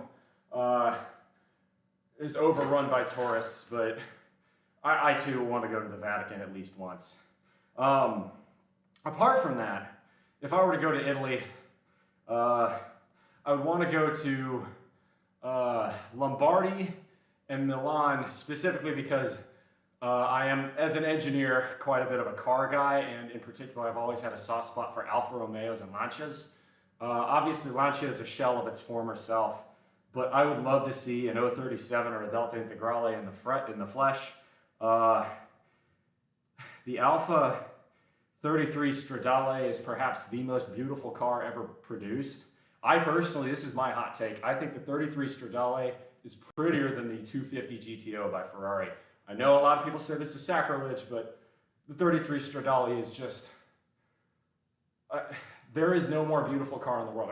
It's that or the Lancia Stratos are the two most incredible looking cars ever built. Maybe third up for me would be the Lamborghini Miura. It's just the Italians have a way with style. Too bad they can't figure out how to make electric systems work. For a long time, my dream car was the Alfa Romeo 4C, just because I think it's very, very pretty as well. It's not quite as pretty as any of the 60s or 70s Alphas, but you shouldn't expect it to be. With current safety regulations, building a car today the way cars were built in the 70s isn't possible. You can't do that. Plus, I'm too big to fit in an older Alfa or Lancia anyway. Like, I'm 6'3", I'm too tall for that. That's like 191 centimeters. Oh, any of the Delta HFs, really. You don't have to go for the Integrale Evoluzione to have a special Delta. Even just the Delta HS, the 8-valve, oh, they're all beautiful, and they make a wonderful engine note. I'll be honest, even like the Gamma. The Gamma was a flawed car to begin with. The brake servo, they just cut it out. They didn't have one. But it's so pretty, I don't care. The Alfa Romeo GTV6, gorgeous car. Absolute nightmare to work on. But it's so pretty, I don't care. Dream car, 70s Lamborghini. Ooh, the Espada. That's a good one. People forget about the Espada. That's a very good car. Let's go in trance here. Italians like Alfa Romeo Giulietta because they want good-looking cars spending few money. Yeah, the Giulietta is a little bit cheaper. We never got the Giulietta here in the States. We got the Giulia, and that's a very beautiful car, I think. The Giulia Quadrifoglio is excellent, but it's extremely unreliable. I want to buy an Alfa, but they just don't work very well. They break down too. It's okay. I'll put it to you this way, okay? Japanese cars, to me, are like a beautiful 8 out of 10 girl that is sweet, loving, cook for you, will be there when you're down, and everything's good. An Italian car is a 10 out of 10, the single most beautiful woman you've ever laid eyes on. But she's absolutely fucking psychotic, and she will leave you stranded on the side of the road at no warning whatsoever. But she's so pretty you just don't care. That's the difference between owning a Japanese car and an Italian car. I have no interest in German cars because the German cars are as unreliable as the Italian cars are these days, and they are not near as pretty. People say, oh, German cars are reliable. German cars have not been reliable since the 90s. You know, back in those days, yeah, a Mercedes S-Class from the 80s or the early 90s, that is a car that will outrun you. Like, it will be, you will die before it will. Newer Mercedes, BMWs, Audis are not built to that standard. And Volkswagens have never been reliable. Volkswagens are pieces of crap. I hate VWs. I actually do not think very much of German cars. Oh, the only other, okay, there's only one other car to me in terms of, there's two cars in terms of sheer beauty that I think can compete with the best of the Italians. The first is the 1963 split window Corvette. I think there are a couple other American cars that get close to that level of beauty, but I think the prettiest car the United States has ever produced is the 63 Corvette. The second one is the Citroen SM. To be fair, this is part Italian because it does have a Maserati engine under the hood, even though that engine was a piece of junk. But the car itself is so pretty, I don't care. What's the car version of an Irish redhead? The DeLorean, because the DeLorean was made in Ireland. Actually, technically it was made in Northern Ireland, but I'm not going into that issue. Because while I am Catholic, much of my family was Ulster Scots, so I have very mixed feelings on this issue. Much of my family wore orange on St. Patrick's Day very proudly, and they got into fights about it. All right, last set of cabs. Just the amount of pain I am in right now. God, I've got 8 more of these working. Oh, why did I do this to myself? Oh, fuck me sideways, this hurts. Ah!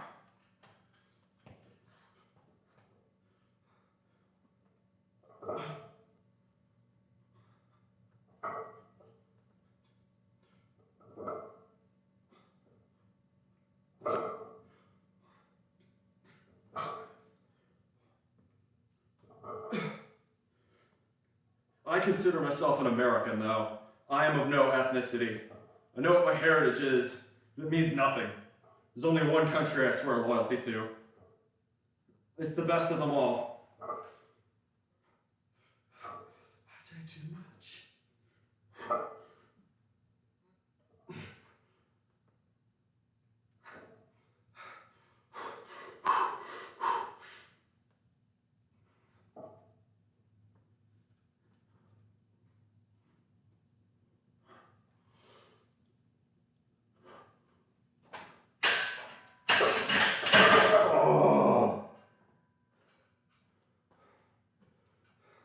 But my hands are white.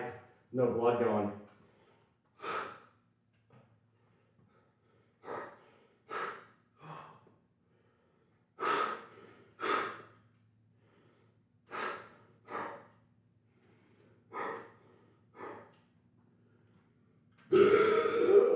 Oh, excuse me.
Yeah.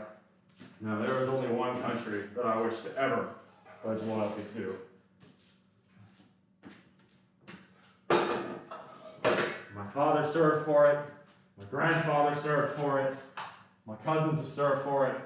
And if this new job comes through, I may serve for it. Right now, I'm a subcontractor to part of it. There's only one country that deserves my love and affection. Only one. Only one country. God bless the United States. Make no mistake, there are other countries I like, but I will never, ever take for granted what a great country I was born to. Oh, the Carmen Ghia was a beautiful car, because they took an absolute turd and asked the Italians to make it look better. I have a specific hatred for the VW Beetle, and you should too. That car was rotten. It was a rotten car based on a stolen design that the SS stole from a Czech guy, swindled the German people out of their money to build war munitions to begin World War II. The VW Beetle is a terrible car, and it was a scandal. It was disgusting. Then on top of that, it was unreliable. It was air-cooled, so it would overheat on any temperature outside of 75 degrees. So in other words, the VW Beetle might work in Germany, but heaven help you if you try to, run one here in the United States, especially in the South. And if you do live it in Germany, all the wires and the cables for things like brakes were not coated, so they would rust, and then they would break, and then you would lose all braking or steering capability. The Beetle was a terrible car. The Beetle is seriously one of the, I would call it the worst car humanity ever came up with. I detest the Beetle. BullMuscle, I do it because I'm a sucker for pain. No, I do it because I want to get strong. But also because, look, I'm an A&M fan. Of course I like pain. All right, so we just got one more set. I got some abs I might do.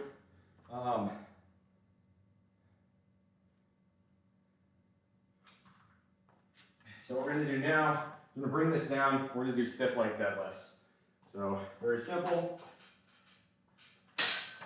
Don't worry, I'm not squatting it.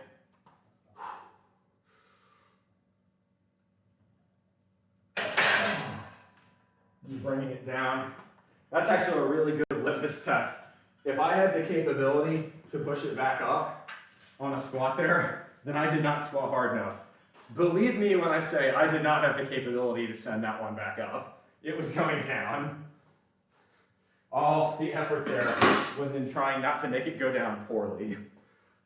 Oh, God. Okay.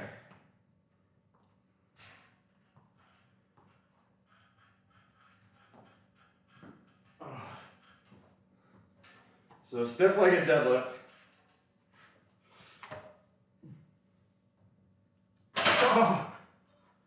Oh, I'm not sure this is a good idea.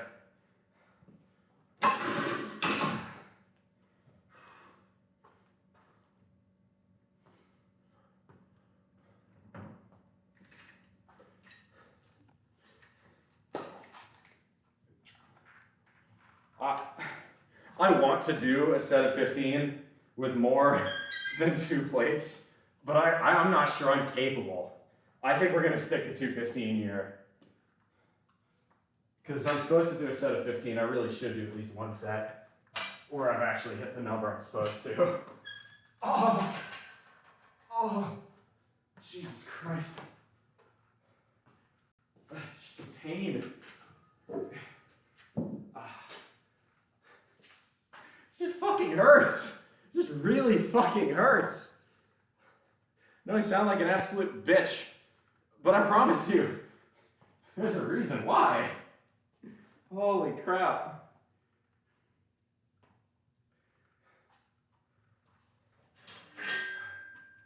Alright, speaking of the pain, I think I need the killer for it. Let's get the Judas Priest out, huh?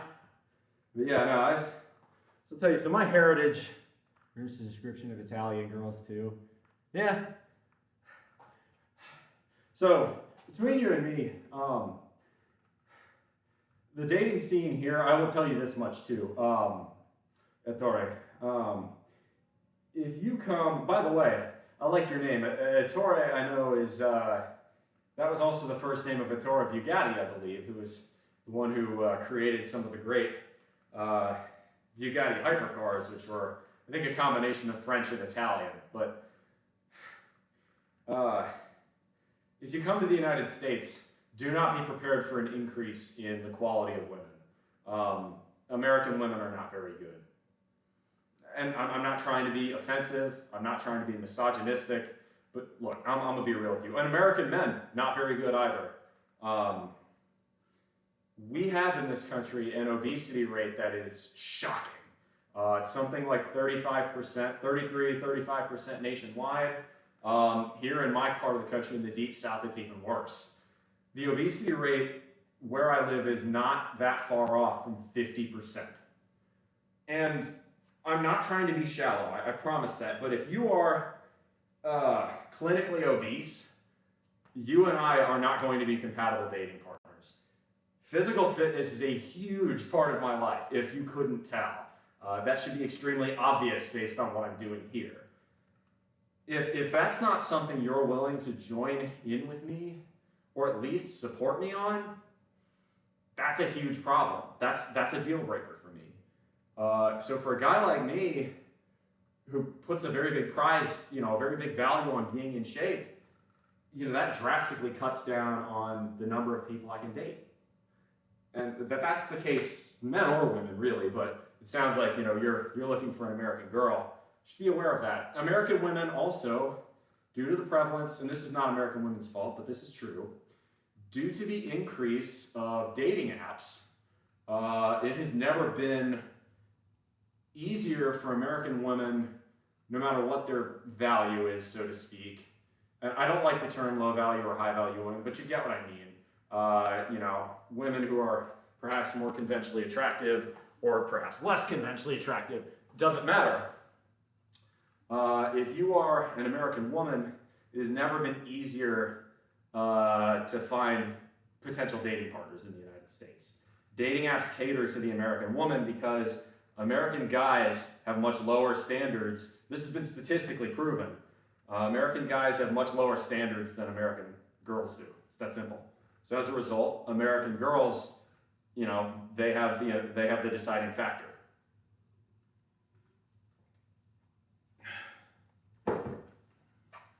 So there's nothing wrong with it. This is just simply a statement of fact. I'm not one of these fucking incels. I'm not one of these fucking MRA type dudes. But that is a statement of fact. And there are studies that prove it's fact. French, Irish, Scottish, Welsh, and Native American Seneca. I guess Seneca would make sense because that's upstate New York, isn't it? All right, I gotta figure out a song for this. Let's go I Don't Want to Stop by Ozzy Osbourne. All right, stiff-legged deadlift. So a stiff-legged deadlift is similar to a Romanian deadlift that's still focusing on the concentric. In other words, you're really trying to keep your back flat, right? You don't want a rounded back. You do a rounded back, this is how you get hurt. You want to keep a flat back, but you really want to minimize how bent your knees are. You're really working on that hip hinge motion.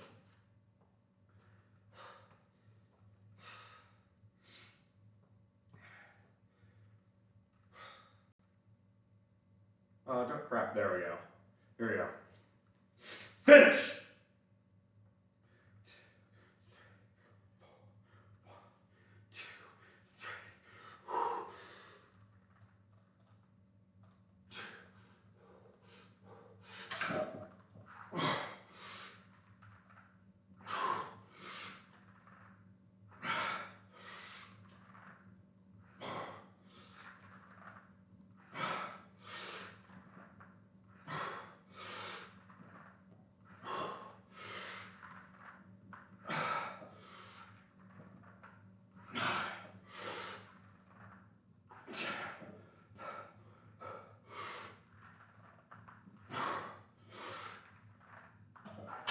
Come on.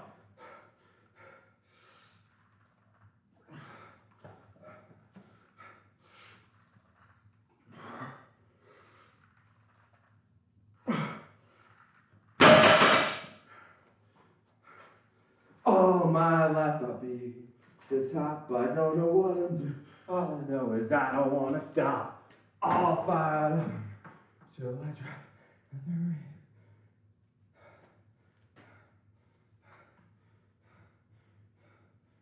Oh my God. All right, that's it. We're do some abs. We're doing Q&A. It's just a conversation. Nothing they say is me free. Don't need no mental masturbation. Too many religion for only one God. Don't need no other savior. Don't try to change my mind, you know I'm one of the kind. Ain't gonna change my bad behavior. I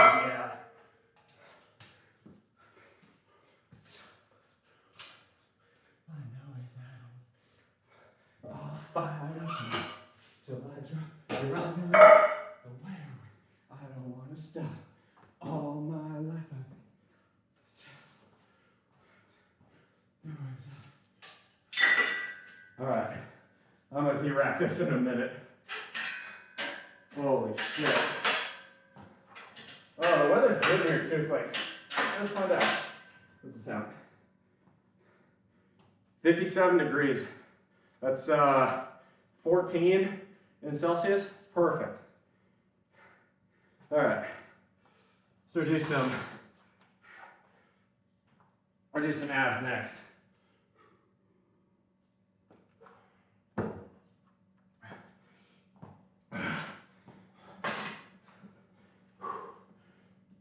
These are what I call jackknives. Try to keep your knees unbent. Hinge at the hips. Try to bring your hands up. Observe.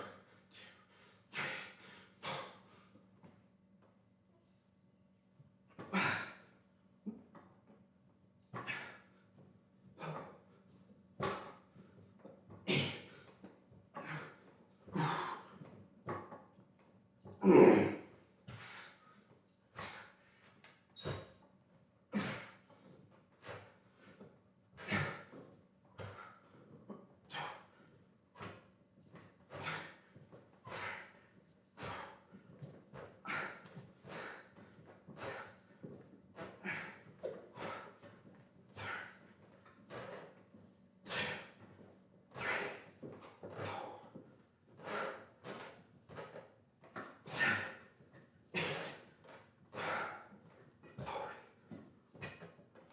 3,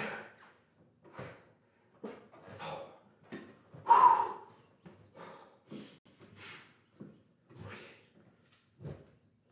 Lift. 2, 3, 4, 5, 6, 7, 8, 9, 6. Oh, oh, that hurts. Oh, oh my God.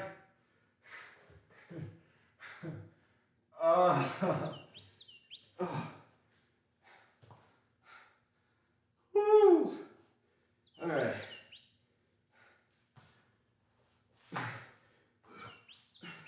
Man, I can't hear if that, I can't tell if that bird is chirping outside or if that's just my head. Tweet, tweet, you know?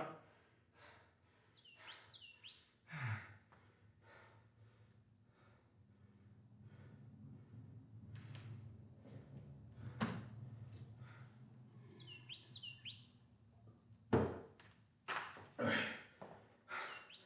get this moved up.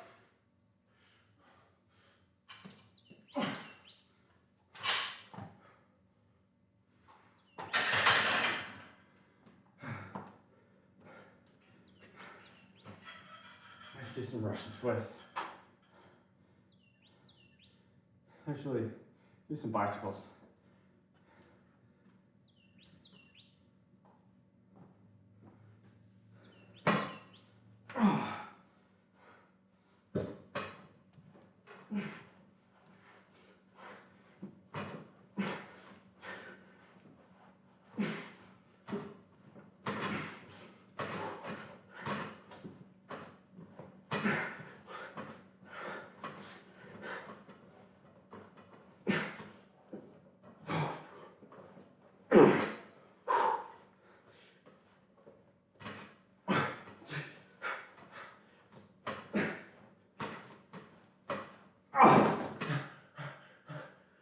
Fuck! Oh, that hurts.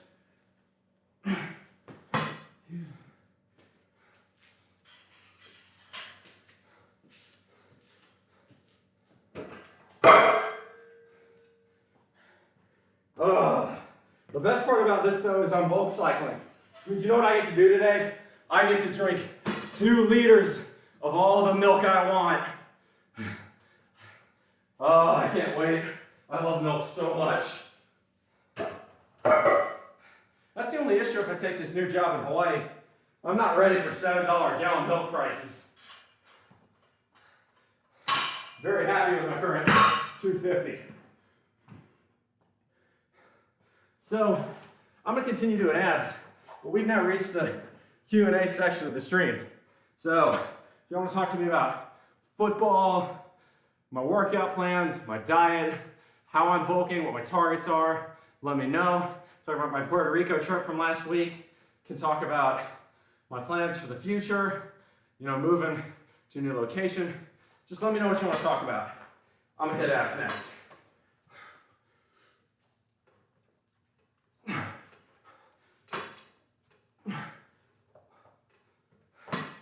There we go.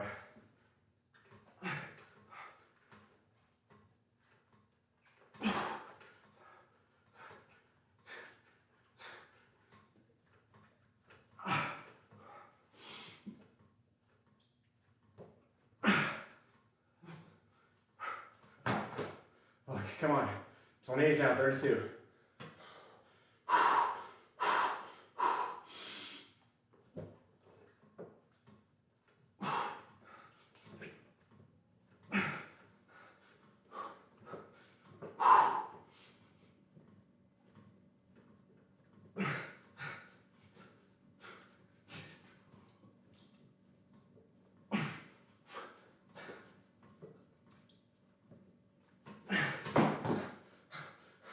Oh, it's so painful. 2 more sets of abs. Eggnog 2. As long as it's non-alcoholic, I'm really pretty much, apart from this sangria I've made today, I'm more or less going to scrap alcohol consumption for the foreseeable future. If I'm going to bulk and I'm going to do that, I'm going to do stuff that excruciating, I need to be fucking locked and loaded at my maximum potential. And alcohol inhibits muscle growth. We don't want that. Speaking of muscle growth, tell you what I'm going to do. I'm going to come back in, but I think I'm going to go and make myself my protein shake real quick. The best part is today I get to do it with milk. Notorious Gamer says, did a blood test and found out extremely deficient vitamin B12. Hoping taking the supplement can improve my sleep and exercise performance. Notorious Gamer, that's very good that you now know. And you can have vitamin B12. The thing is, while supplements are great, see if you can also find foods that are higher in B12. I don't know which ones off the top of my head. I think broccoli is one of them, but food is a lot better. Pulse Delay says, I just hopped on my first cycle of MK677 at 20 years old.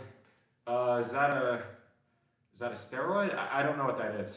But welcome, thanks for the first time chat, Pulse Delay.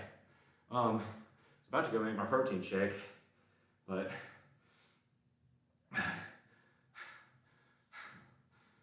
just trying to recover. I'll probably, you know what? I'll do a set of Russian twists, and then I'll do it. But welcome to the bullpen, man. Glad to have you. I said it earlier. If that's a anabolic steroid or testosterone replacement or anything like that, I don't judge. It's a SARM. I don't know what a SARM is. So I can't, due to the nature of what I do as a day job, I can't take any of that stuff because I get tested.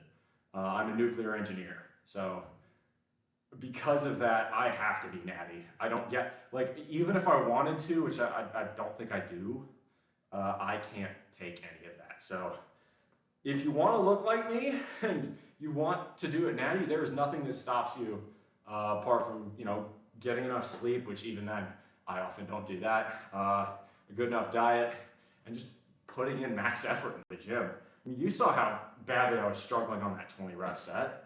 That just damn near about killed me. I could, like, everything below my hips is killing me right now. It just hurts a lot. So, you know, keep that for what it is. I'm gonna do a set of Russian twists. Go from there. But I'd love for you to talk a little bit more, Pulse Delay, about maybe where you're at. I'm still claiming natty.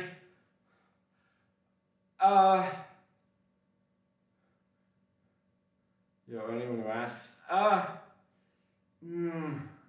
not sure I would, although I don't really know what SARM is, so I'm out of my depth as far as telling you. Working out's the easier part, diet and sleep is harder on all. Depends how hard you're working out. Do super squats and come back to me on how working out's the easy part.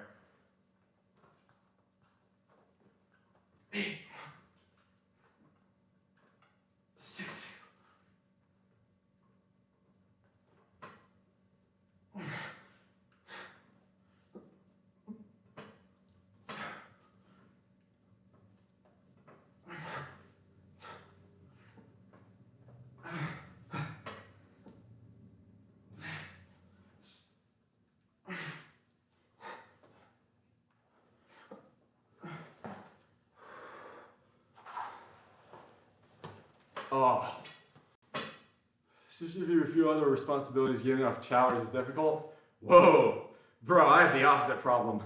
I can easily eat 5,000 calories a day with no problem. I'm on my bulk cycle now. I get to go up to 4,000 and I'm stoked. Whole milk and peanut butter, there, done, easy. Nah, man, strung like bull, eat like Wagyu. Real simple. Now, cut cycling is way harder for me. Getting 200 grams of protein on 2,300 calories fucking sucks. You better like canned tuna and egg whites, you know? Non-fat Greek yogurt.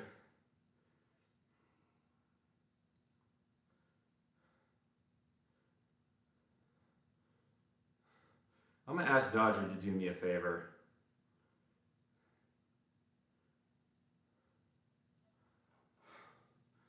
Because I don't really feel like going in. I feel like talking to you guys more.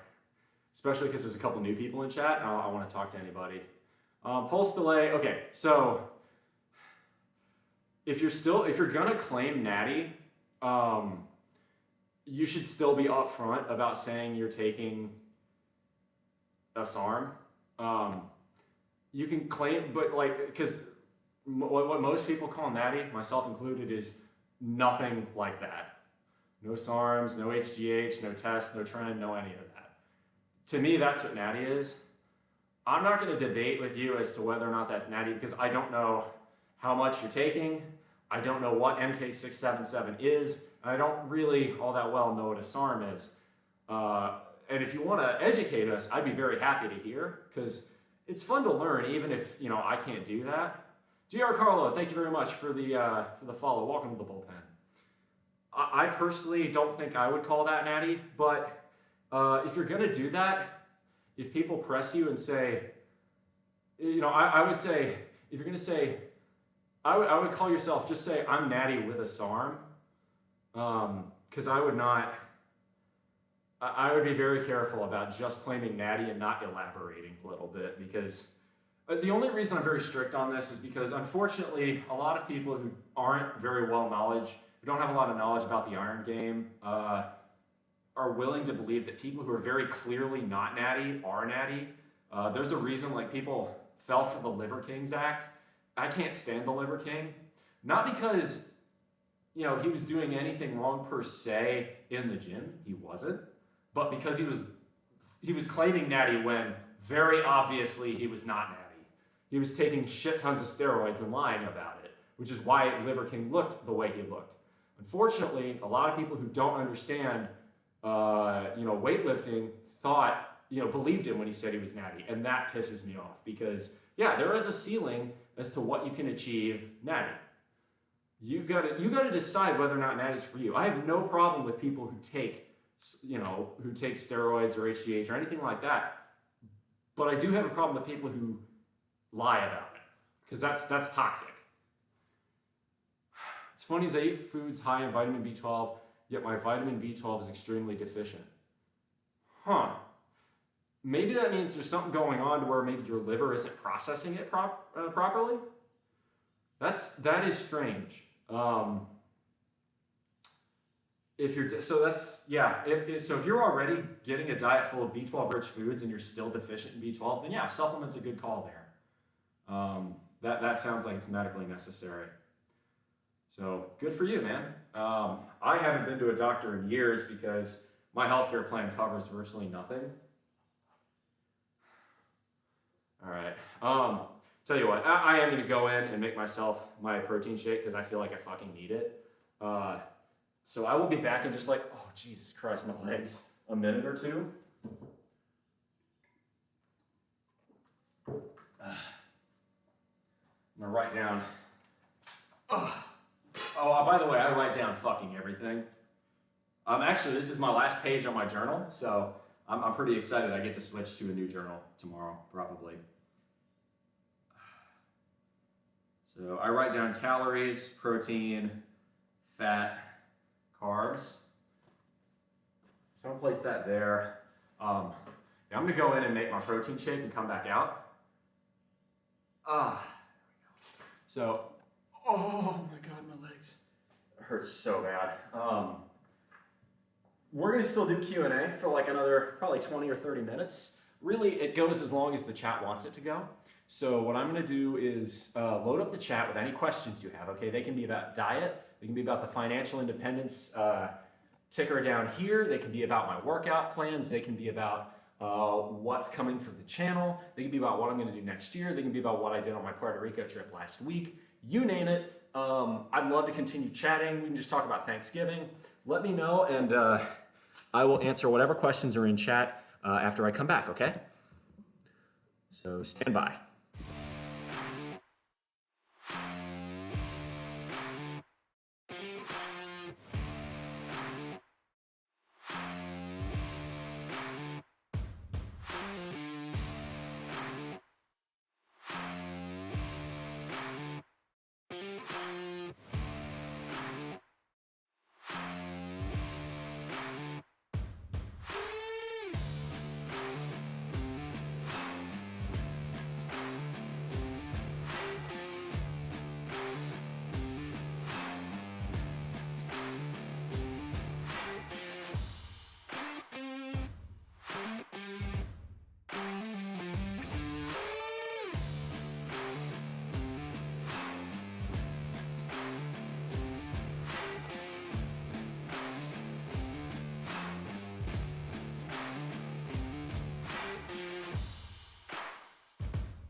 All right, I'm back. Sorry about that. Hello, Synapse. Thank you very much for the first time chat. And Blue Cat White Wing. That's a cool name. I like that. And GR Carlo, thank you very much for the follows. Welcome to the bullpen, all of you.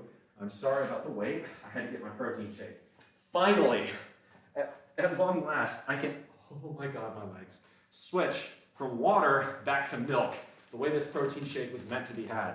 So I got 16 ounces of milk in here, 2 scoops of chocolate protein powder, just the basic Costco stuff, 4 scoops of Costco brand peanut protein, so that makes it taste like a Reese's peanut butter shake, and 5 grams of creatine for good measure.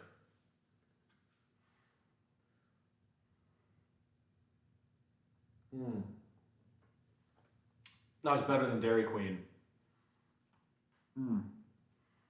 It's chocolate, it's milk, it's peanut butter.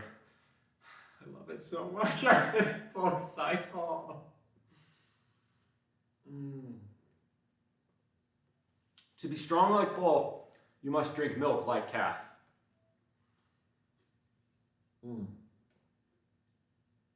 The pain is excruciating, but the rewards are so, so good. The best part about super squats is I'm only doing half the cycle this time. I'm not doing 6 weeks of this. I've done that. I recommend everybody try super squats once in their life. You don't need to do it more than that. Super squats will fucking make you strong. It will push you far beyond the boundaries of what you thought was possible. But I would say too, it's not going to translate as well to your max as you think it does, right? Super squats will make you really, really good at 20 rep heavy breathing squats. That will build muscle on your legs, on your glutes, lower back, abs, all of that. But it just be right, you know, if you can do 20 reps at 225, doesn't mean you can get under the bar and be like, oh, well, I can max 405. That's not how that works. I can do 20 reps, as we saw at 305, barely, but I did it, I think. I am gonna go back and watch film and make sure I actually did 20 because counting gets really hard. I have pause squats to go this week. I think there's still an issue with heel lift. It's tied to dorsal flexion.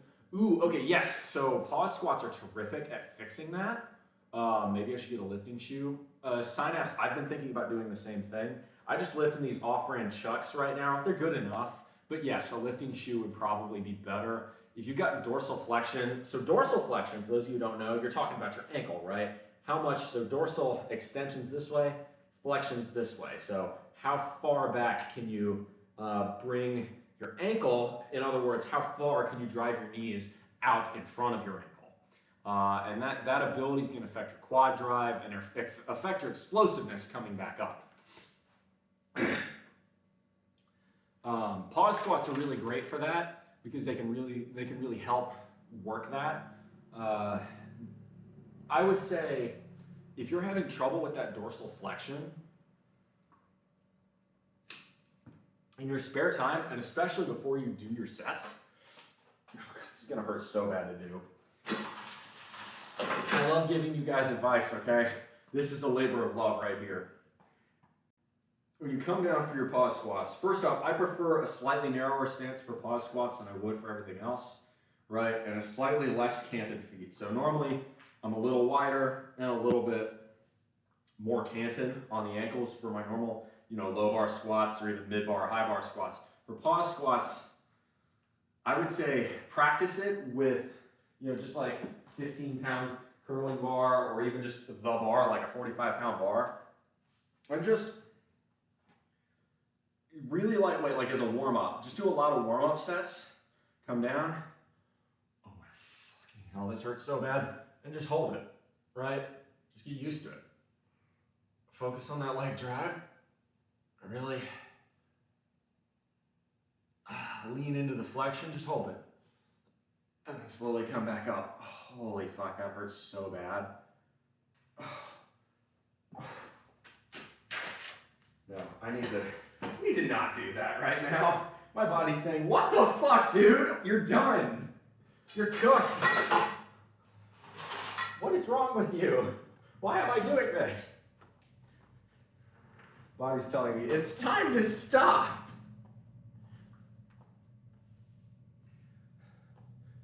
do lunges of a sort with band applying pressure to my Achilles to work on it. Also holding a plate and dropping ass to grass before is helpful. That's a great suggestion, yes. No, I need to look at dorsal flexion for myself too. That's a weak point for me.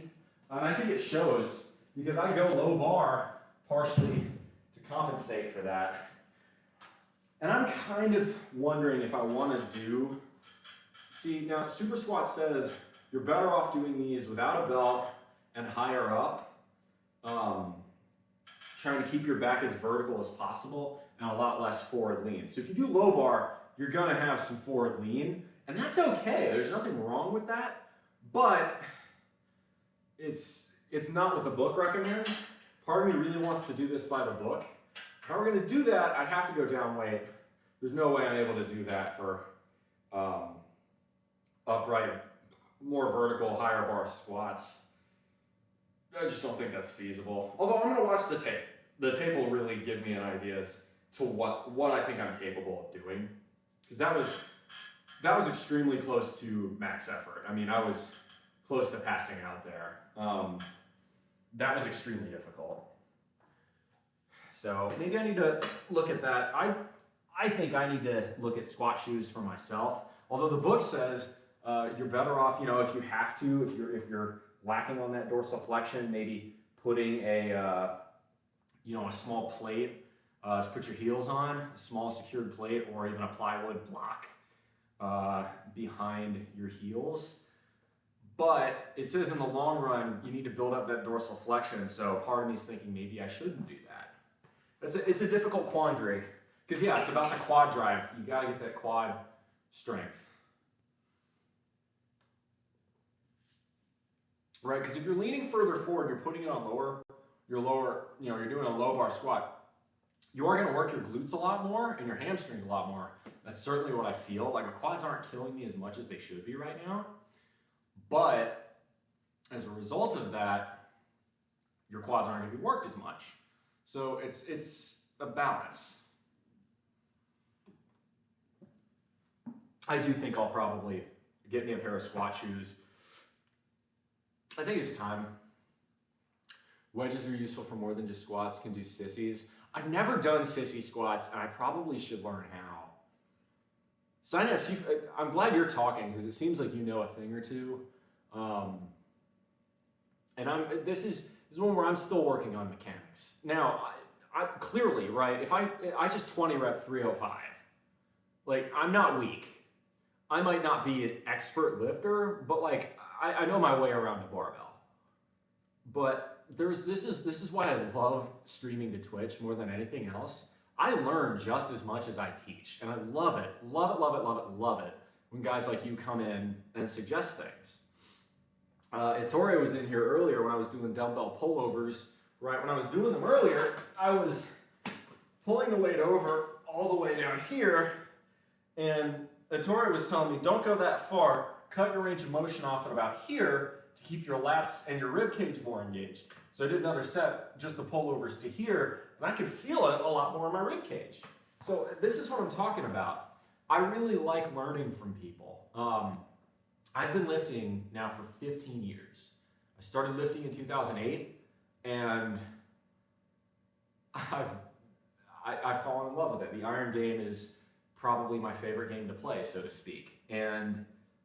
But I recognize that just because I've lifted for a long time doesn't mean I don't have much more to learn. I do. The more, it's one of those things. There's a lot of things. There's a lot of examples like this in life. And I've learned this about my field of work too, in nuclear engineering. The more I learn, the less I realize I really know. And I think this is true of any field. So I've talked to my older brother who is a really high-end computer science guy and is super into quantum physics. Like quantum physics is his hobby. He's one of those people. And he said as much. It's like the more I learn about physics at that level, the less I realize I really know. And the more I realize we've, as humanity is concerned, still got so much to figure out. And I think that's very true for lifting as well. There's so much to try, so much to do, and so much to learn that it really is a lifelong hobby if you want it to be one. And it's what makes lifting very special to me. It's good for my mental health. It makes me feel good about like when I look at a mirror, especially like at the end of a cut cycle, which is still kind of where I'm at right now, it makes me look and be like, you know what, I'm fucking proud of the way I look right now. Or, you know, at the end of a bulk cycle, I'm hitting PRs and be like, yeah, you know what, I'm fucking strong right now. I'm stronger now than I ever have been in my life before. And while I never want to, rest on my laurels, it also tells me, yeah, you've achieved something. It's a good feeling. Yeah, I've thought about, I really maybe need to look at getting wedges. Oh, I got a text from my mom today. Yay. Aw. My mom just texted me, Happy Thanksgiving. I'm texting her back. I don't give a fuck. Twitch, you're gonna have to wait 15 seconds because my mom texted me. Mama Bear comes first.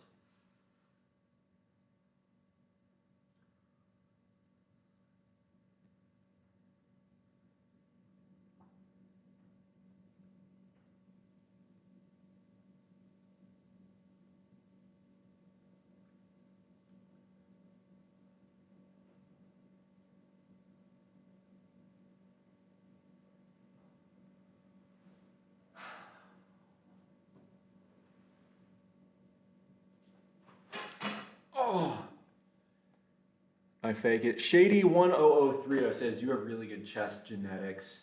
Chad is scum anyway. Ouch. No, I love Chad, man. No, I love talking to people on Twitch. I would say 90% of the people who come up and hang out my channel are great. The other 5% mean well, but are too horny, frankly, to be very good to talk to.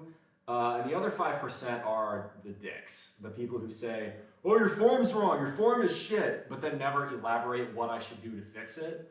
Or the people who say, oh, you're not natty, you're clearly taking steroids, and just continue to harp on that. The natty police and the form Nazis are the two biggest offenders, but they're less common. Probably every dozen streams or so, I'll get an asshole like that, and usually they go away. But, it is what it is. So Shady, you say you have really good chest genetics, and that's as may be, but chest is also where I've worked the hardest, and I can explain why. In high school, I suffered a couple lower body injuries, and I was playing football in high school. So I still had to lift with the team, but because my leg was in a boot, or my foot was in a boot, my ankle was in a boot, I couldn't do leg day. So I would be benching all the time. In addition, away from the football team, I would lift a lot of the time with my dad, who I miss to this day. My dad had major knee surgery due to combat in the 90s. And as a result, he didn't work legs very often because he basically had one knee to work them with. His other knee worked, he could run on it, but there just was not, the tendons weren't there to actually build muscle. So we would do shit tons of chest. As a result, my chest got very strong. My chest got stronger in high school, really, than anything else, to the point where I was benching near as makes no difference what I could squat by senior year. I was terrific in terms of pass blocking and also getting away with holding. Yes, I was that kind of offensive lineman. Fight me. If you're not cheating, you're not trying when it comes to life in the trenches on the football field. But with regards to leg day, I'm a reformed bench pro, basically is what that means. I've put a lot more effort into my legs in recent years than I have in my chest. My bench has more or less been, it's come up. My bench is somewhere between, on any given day, I can knock out between 315 and 350 on the bench press. Today I felt pretty weak. I was also pretty sore. I failed on 335 a couple days ago. But again, I'm at the end of my cut. This is my first day on the bulk, so it's going to come back up. Bench is not really my highest priority right now. I'm very happy with where my bench is. Would I like to bench 405? Of course. Is that my highest priority right now? No, I need to work on my legs more. And I accept that. So, I would say my chest is definitely my best feature in terms of aesthetic because it's the most developed. Because I had a lot of years in high school where that was my only option. I found your stream in suggested streams. Nuna Felician Opt. Is that how I say that? Thank you very much. Welcome to the bullpen. Thank you for the follow. So Shady, appreciate you telling me that. But yeah, so I would also say, yeah, my genetics are pretty good for my upper body, for my chest in particular, but it's more than just genetics as to why my chest looks the way it does.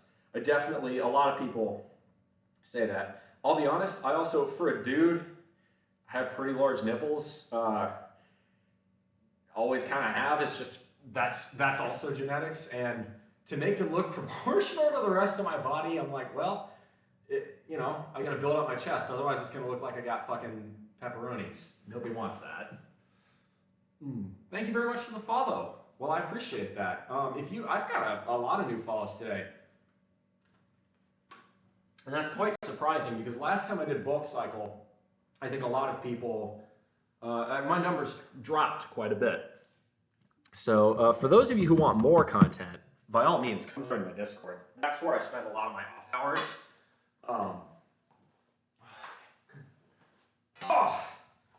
Okay, so I got one set of abs left to do, so I'm gonna do one more set of abs and we'll keep talking. I'm loving this though.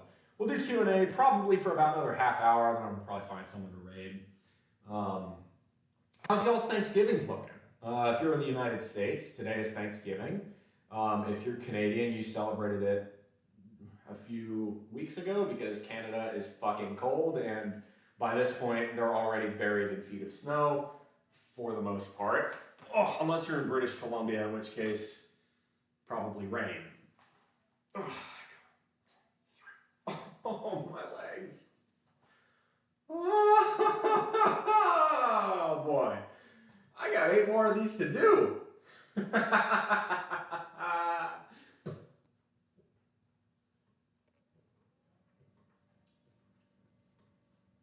Ah.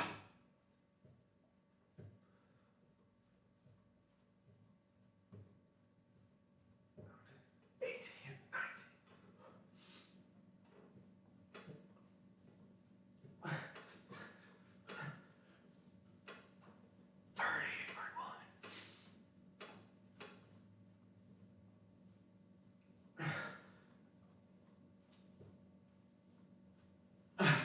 This hurts so much.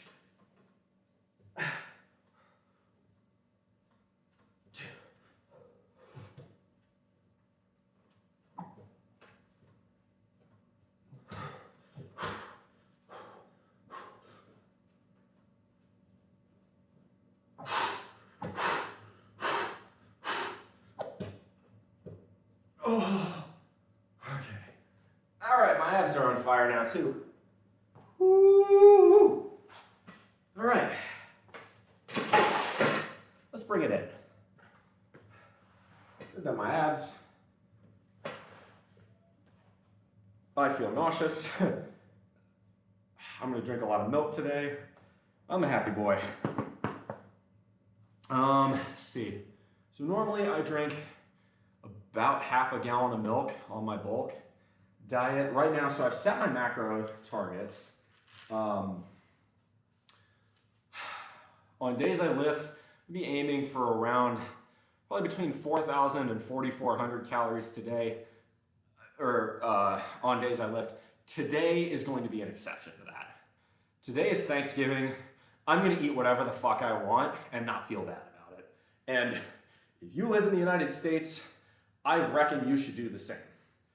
Even if you're on a cut. Look, you'll have the rest of the year to cut. Thanksgiving is a day of feasting. It's my second favorite day, my second favorite holiday the entire year. I adore Thanksgiving. And this is my hot take. Christmas is overrated. Look, I love Christmas, of course. Everybody loves Christmas. But stay in your lane, okay? There is an official season for prepping for Christmas. It's called Advent. That's literally what Advent is defined as. It's the season to prepare for Christmas. And you know what Advent doesn't happen before? It doesn't happen before Thanksgiving. God knows it doesn't happen before Halloween. So if you're putting up your Christmas shit in October, slow it the fuck down. You've got 2 great holidays. You've got Halloween, and if you're Catholic, All Saints Day. And then you've got Thanksgiving. Those are two amazing holidays. Enjoy them. The Christmas season will come. Be patient. Appreciate fall for what it is, because fall goes away so quickly. Granted, it goes away a lot more quickly in the north than it does here. Winter doesn't really exist here in South Carolina. We might get a week or two of it. We're gonna bring it in a little closer. Yeah,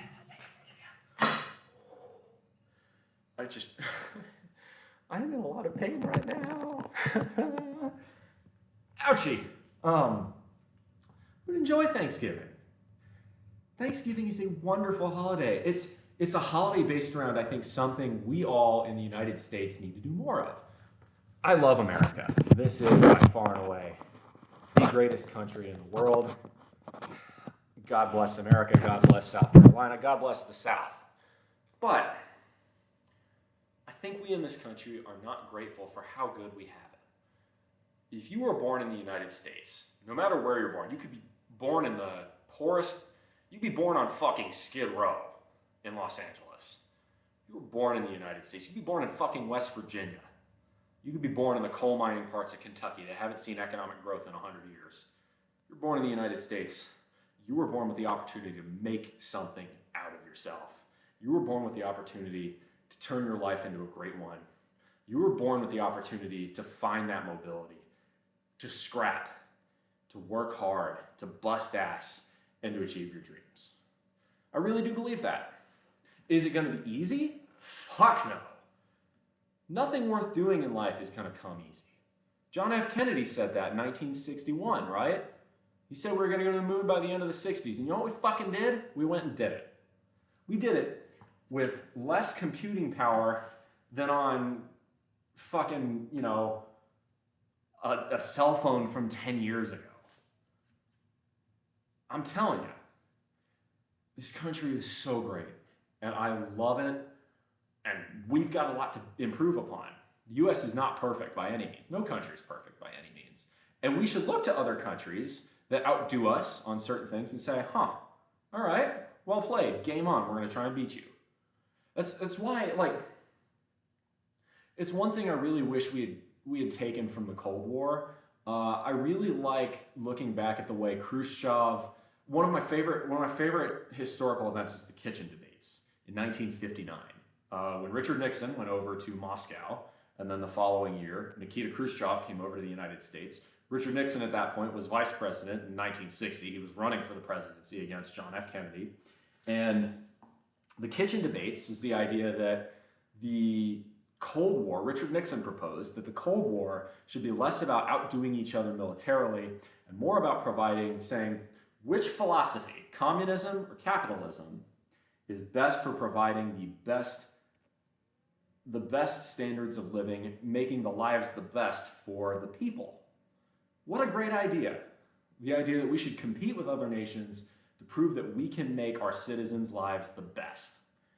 I really still believe in that. I think that's the way we need to approach the Chinese in particular, because I think the only other nation as close to a superpower as we are is China at the moment. India's coming up. There's a lot to be said for the way the Indians have handled their business, but or I guess they want to be called Bharat now.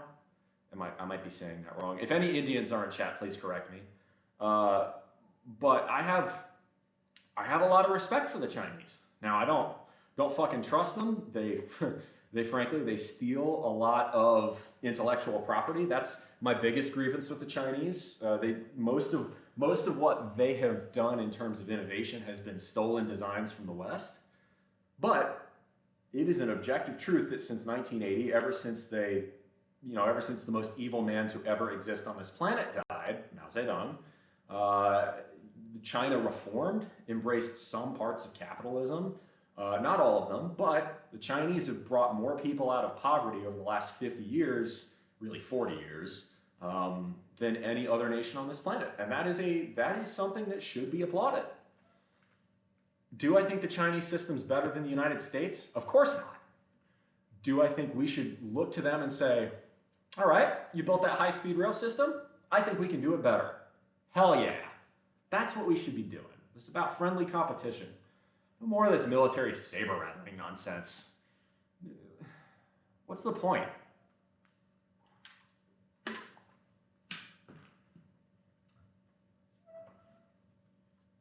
Other one I'd like to do this for is, too, so we can finally take those uppity Nordic nations and make them shut the hell up. The Swedes already think way too fucking much of themselves already. Ugh. Nah, I want to see us outperform them. I want to see us make America better, you know? I'm rambling, but I don't care. Chat, what's going on with y'all's Thanksgivings? I'm very grateful to be an American. That was the whole point of that spiel. Very grateful to be an American. I'm very grateful to live in the best part of America, the Deep South. Fight me.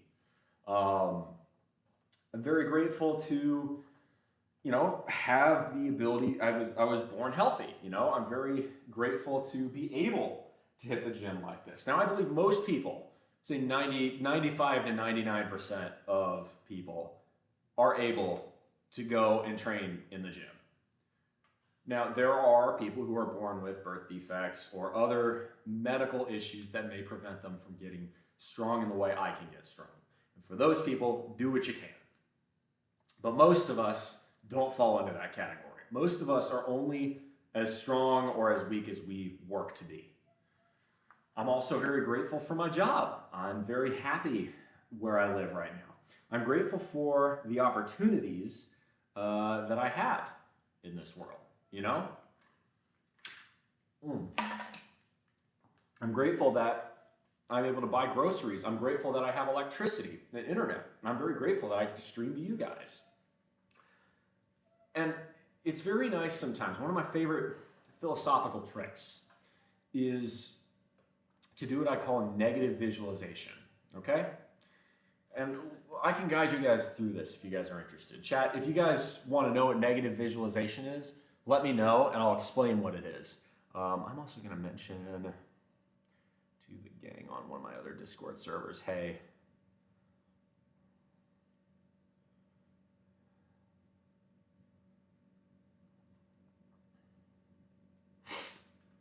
all right.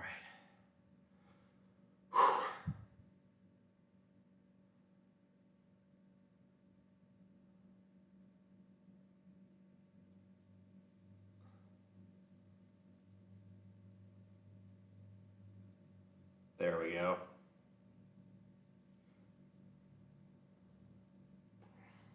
CoolAF27, thank you very, very much for the follow. Welcome to the bullpen. Happy to see you. How you doing? Happy Thanksgiving. Oh my God. Let's see, what else? I'm thankful for the ability that I have to learn. So the internet's a great part of this, but my local library is also a great part of this. I'll go down and check out books. The most recent one I did and finished reading was The Wealth of Nations by Adam Smith. And now any communist who is in this chat or socialist who is in this chat is screaming and their head is spinning around in circles, exorcism style, because that book is it's like holding up the Bible to a vampire. They don't like Adam Smith. That was funny. And he's a cool dude. I forget who it was. There's an actual legit socialist came in here. As we were talking, we were chilling, we were talking about lifting, and I brought up that I was reading Adam Smith. He's like, oh, God damn it. I don't know where that dude went. I forget what his name was, but I remember that interaction. We were chill about it. We respected each other's philosophical differences, but it was just really funny. I brought out that book, and he was like, he actually put in chat, he's like, hiss. Granted, if you show me the Communist Manifesto, I more or less do the same thing, or Das Kapital. So it's cool. It's fun. Yeah, I'm a nerd. I like economics. I actually did that as my minor in college. And I am a capitalist, but I'm not one of these hardcore libertarian government in every sense of the term capitalists. I think that's not smart. There are places where government intervention makes a lot of sense. For instance, I do not believe that it is a wise idea to privatize the U.S. Postal Service. That is provided for in the United States Constitution to provide mail access to every person in the country. It doesn't matter If you live in the most rural part of like bushwhacking Alaska, you live out in the Alaskan bush. If you're an Alaskan bush person, you still have access to use the US mail for the same price as everyone else, even though it clearly costs a lot more to get mail from rural Alaska than it does from, I don't know, New York City. But that's what the founding fathers wanted. And there was a very good reason for that. The basic line of communications. On a free market principle, could you privatize the postal service? Yes. Do I think we should? No. Hey Jesse, thank you very much for the Prime sub. All right, well, and thank you for your stopping in. How you doing, man? Happy Thanksgiving. You are live with BullMuscle. I'm gonna drop a line to one of my other channels.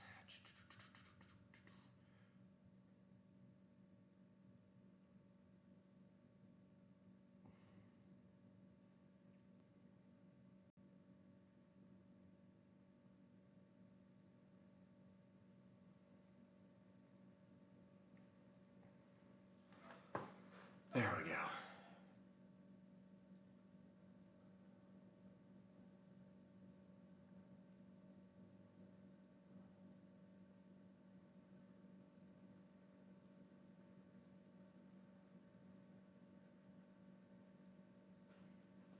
There we go. Holy shit, that really hurt. So I guess I'll talk you guys sort of through what my workout program is, because I don't think I've actually done that. So what workout am I doing? You guys have ever seen this book around? For those of you who are in the lifting community, ever considered streaming on TikTok live? No, and there's a reason for that. Hey Jesse, so I am a US nuclear worker. I am banned from using TikTok on any device I use for work. I do telework sometimes, and therefore I can't use my computer to stream on TikTok. Now I could do it from my phone, but TikTok is owned by the Chinese Communist Party, and what is pushed on the American TikTok app versus what is pushed on the Chinese equivalent is shockingly different. There's a reason in China, you go and see what Chinese TikTok pushes, it's 10-year-olds playing Mozart and Beethoven brilliantly. It's people with these amazing feats encouraging you to do something with your life. And then you go onto the American TikTok and it's mostly fucking skibbity toilet Ohio Riz or whatever. Like, no, TikTok is CCP brain rot, dude. It's Chinese social engineering. I wouldn't touch TikTok with a 10-foot pole. I work with plutonium for a living, and TikTok is too radioactive for me to touch. To be fair, I feel the same way about Instagram and Twitter. Or X, whatever the fuck you want to call it. I'm not on much social media. I can't be. I'm strongly encouraged to because of my day job. Yeah, but money? Dude, I get paid. I'm a nuclear engineer. I make plenty of money. You made $5K in 2 months there? Dude, congratulations. Kick ass. Dude, you keep at it though. Just try to be positive, and like if you must stream on TikTok, try not to subscribe to trends. Like be positive. Give people something wholesome. Give people something to look forward to. Give people something that motivates them, that makes them want to be the best version of themselves that they can be. Be part of the solution, not the problem. No, I wouldn't sell out for extra money like that. It's not necessary. I make enough at my day job. Again, I'm going to be financially independent and able to retire before I'm 30, so money doesn't really matter to me at this point. I make enough. And I live like a king on 20 grand a year here, so, like right now I save north of 75% of my income because I have nothing to spend it on. I'm happy. I don't even show my face. That's cool.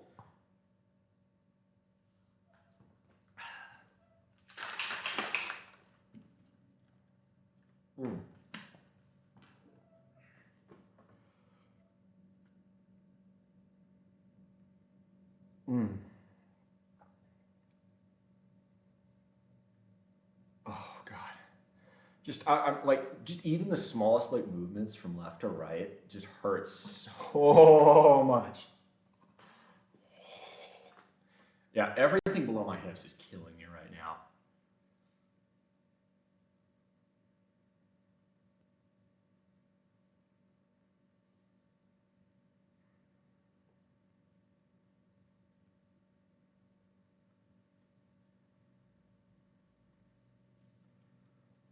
How do you live on 20K? Oh, you're in Canada. Bless your heart. All right. Do you actually want to know? That hurts. How I live on 20K? You ready? I need a little water for this one, okay? Here's how I live on 20K a year.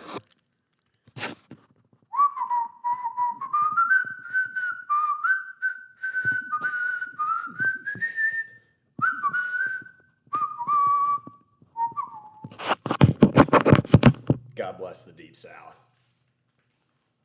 There, you want to know? There you go. Actually, I might, dude, I'm going to have to push as hard as I can to hit 20,000. Like, I'm going to probably donate a fair amount of money to charity in December because I've decided 20,000 is going to be my minimum spend for the year. Right now, I think total this year, I have spent a total of $16,000. And we're almost through November. You don't want to know what I paid, how much I paid for this house. It's going to piss you off. Because I'm in a 2-car garage right now, about 1,100 square foot. So that's about 100 square meters on almost half an acre. Okay, well, you know what? What part of Canada, what province are you in? I want to see how badly this is going to piss you off. Because if you say you're around Toronto, this might actually make your head hit the ceiling. Like, this actually might make steam come out of your ears. It's on the menu for me and my mom. Oh, let's go. Big Red Fro, my main man from the great Commonwealth, not state, of Kentucky. Mom and stepdad. Turkey breast, yum. Stuffing, sweet potato souffle, very nice. I love me some sweet potato. If you're not having sweet potato with your Thanksgiving, you're doing it wrong. That means you Yankees. Cranberry sauce, rolls, broccoli and cheese, deviled eggs, and only 4 sweet potato pie. God bless, with whipped topping. Mwah. Perfecto. My rent. Oh God, you live in Toronto. Oh, this is gonna piss you off. Okay, my mortgage for a 15-year loan, just over $900 a month. Bless your heart. $3,000 a month. I bought this place for under 150 grand. Why would you live in Toronto, dude? Okay, unless you got a really good reason to live in Toronto, I don't get why people move there. You have the living costs of San Francisco and the weather of Cleveland. Why would anybody move there? Like, bro, I don't get it. And you have the traffic of fucking Houston. You have the 401. What is that city doing? Why would anyone live there? And then you've got an absolute clown show, an organization, as your biggest hockey team. You got the Leafs.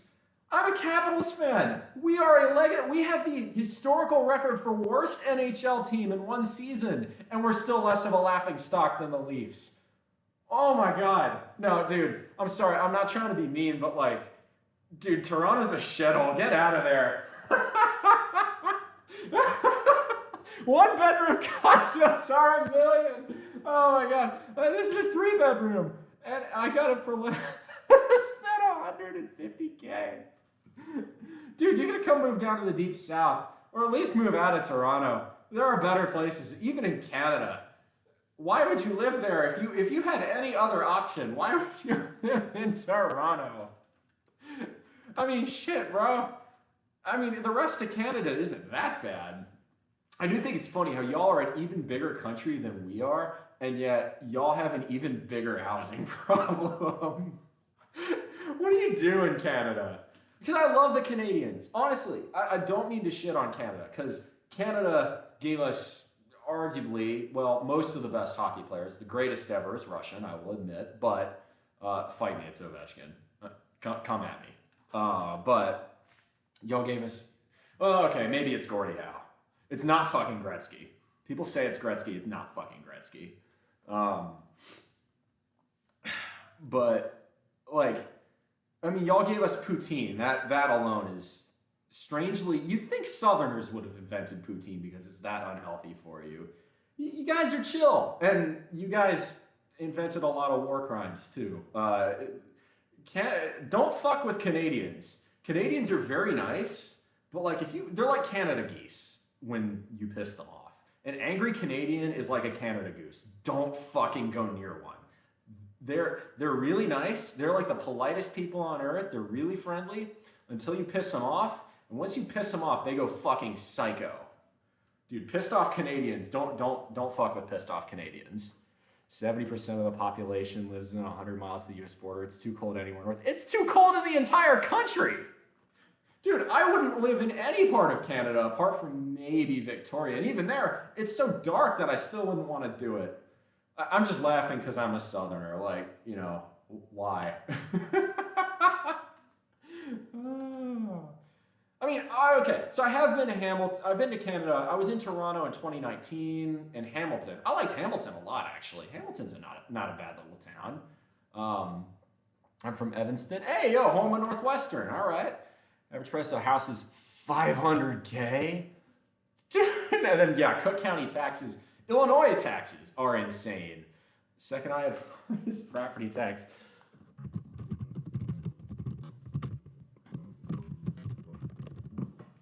Yeah, this house was built well. This house was built correctly too. Brick foundation, no wood rot. Like it was built in the 50s by one of the original nuclear engineers out at the site. Like they knew what they were doing. No, dude, Hamilton's a great little town. I had a lot of fun there. Hamilton is pretty nice, and I'm sure it's a whole hell of a lot cheaper than Toronto.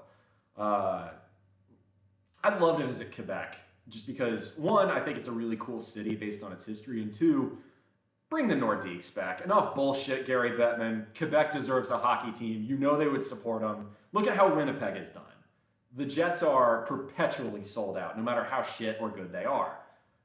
Do the right thing, Bettman. Give Quebec their hockey team back. And if the Canadiens owners raise up a stink about it, tell them to go fuck themselves. Or, sorry, what's the Canadian equivalent? Tell Bettman to give his balls a tug or something. Shoresy and Letterkenny are two further excellent Canadian products. I fucks with the Canadians as long as y'all don't get too smug. Y'all get too smug, we have to take you down a peg. And then remind you that no Canadian team has won a Stanley Cup since 1993. But otherwise, y'all chill. Quebec wants to separate. No, the Quebecois are not friendly, but I still really like the history there. Most intelligent Quebecois recognize that would be a really fucking stupid decision, I think. It's the same way, like, most Puerto Ricans don't want independence because they recognize that would be that'd be like taking a gun to their foot economically. Same thing with Hawaii. Now, granted, what we did in Hawaii was fucked up 100 years ago, to put it very mildly, but Hawaiian independence would destroy a large chunk of their economy. I'm about to say Letterkenny. Dude, Letterkenny's great. I have not been to much of Illinois. I've spent virtually, I've only driven through Chicago. So I've spent very little time in Chicago. And Chicago, I think, gets a very bad rap. Yeah, y'all's crime is a problem, but like it's not any worse than a lot of other big cities. And moreover, Chicago, for a city its size and the amount of things to do there, has very affordable living and excellent public transit relative to other big cities. And I get it, a lot of people have problems with Metro and the CTA. They're legitimate. But go look at what Houston's doing and tell me Chicago's worse. Like, no, Chicago's doing all right. Last vote was 40. Really? 49 to 51%? Quebec, don't be stupid. Don't do that. That's a really bad idea. That's okay. I'm a huge. It's the same reason I'm really glad Scotland stayed in the UK. As much as I love on a philosophical level Scottish independence because Scotland's such a great country, separating from the United Kingdom just damages you so much economically. It's the same reason I think Brexit was really fucking stupid. The EU, for all of its problems, is worth staying in if you're the United Kingdom. Brexit was a really bad idea, and they've already paid quite a hefty fee for exiting. That's the south and west sides, most of Chicago that people actually see. Even in the south side, I got a friend who lives there, and yeah, it's fucking dangerous, but you know, there's a lot to be said for it. There's a lot of really cool ethnic neighborhoods. There's a lot of really great food. And it's a scrappy, kind of gritty town. Like, there's no glamour in Chicago like there is in New York and Los Angeles, and I kind of dig that. That said, I pity Chicago only because y'all sports teams are really bad right now. I don't know what the fuck the McCaskies are doing, but as someone who stopped caring about the NFL a long time ago because of Dan Snyder, I feel for you Bears fans. Doesn't Texas have open carry laws though? Yes, and it's based as hell. Fam, I live in the deep south. What did you think I was going to say about gun rights? You better believe I'm well armed. Silly Canadian. Of course we got open carry laws. That's what makes America great. Fireball says, I don't have a stove until December, so instead I'm having flank steak for Thanksgiving. Dude, that sounds pretty great too. I mean, if you really wanted to, you could probably just deep fry a turkey, but I agree, oven roasted turkey is better. Deep fried turkey's not bad though. It's just very greasy. Deep fried turkey always makes me feel kind of sick afterwards. Like it's too much grease. But no, like, okay, Love Will. And here's how I know, like, all those John Hughes movies made in the 80s, particularly Ferris Bueller, which is an excellent film, show just how great a city Chicago is. And again, Chicago's had its ups, it's had its downs, but it's a cool city. I'd love to visit, just not in winter. I'm mad. My grandfather is Scottish. I would have gotten citizenship besides full control of the North Sea oil would fund a country as small as Scotland. No, it wouldn't. People say that, but the amount of subsidy money Scotland gets from the rest of the UK is much more than the Scottish Oil Fund allows for. People think, oh, Scotland would be like Norway. No.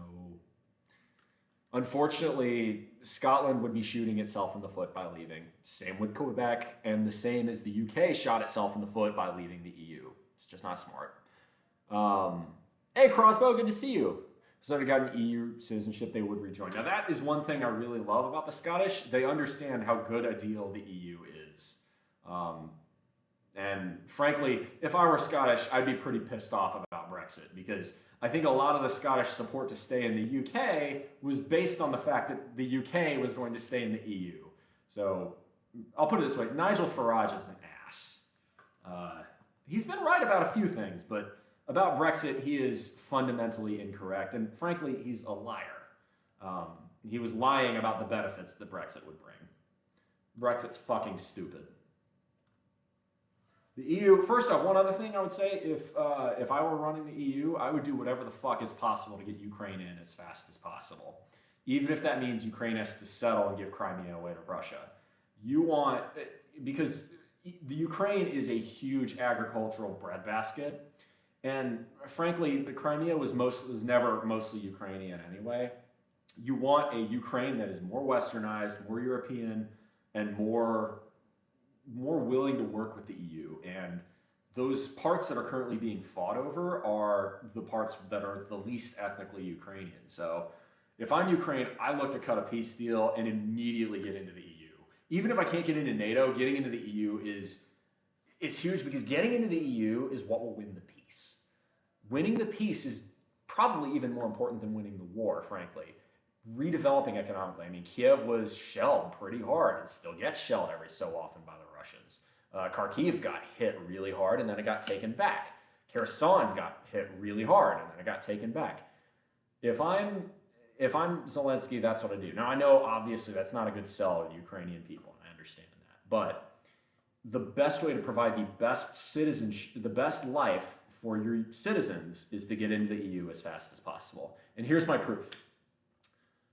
NATO membership provided military protection, perhaps, for those Eastern European nations, Romania, Bulgaria, Slovakia, Poland, whatever, the Baltics. But EU membership is what provided the economic assistance to help them improve their economies. Romania is a much richer country now than it was 15, 20 years ago. Why is that? The biggest reason is access to the EU market. Talio, good to see you. Welcome on in and happy Thanksgiving.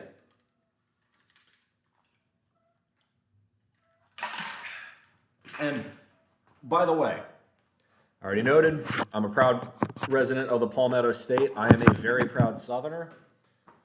The Confederacy was really, really fucking stupid. Same thing. Seceding from the United States is about the dumbest thing you could do. We are the greatest economy the world has, and militarily, we are unparalleled. It's not even close. Leaving that, and this is to, and by the way, I used to live in Texas, so I know, less than a fraction of 1% wants to actually leave the United States as Texans. Texans do feel very proud about who they are, but no. Most Texans realize that being part of the United States is an incredibly good deal. I'm not going to touch the gun topic with a 10-foot pole. Army cousin was a co-author of the recent Protect Illinois Communities Act. That's understandable. If you have a different opinion than I do on gun rights, that's okay. That's the best part about living in the United States. It's why I'm so grateful to live here. We're all entitled to our own opinions, and that's totally cool. I'm pretty strong too, I am well armed. Again, I live in the rural deep south. This should not be a surprise to any of y'all. But if you are affected by gun violence in your community, I can 100% understand how you might look to gun laws as a way to mitigate that. But don't come after my guns. That's a bad idea. Not to mention, from a practical standpoint, I don't think gun laws are going to do a whole lot. I don't. Just because the problem, it's not like Australia, where about 20 years ago, Australia had a massive, very tragic shooting, not too dissimilar from what's happened in the United States countless times over the last few years.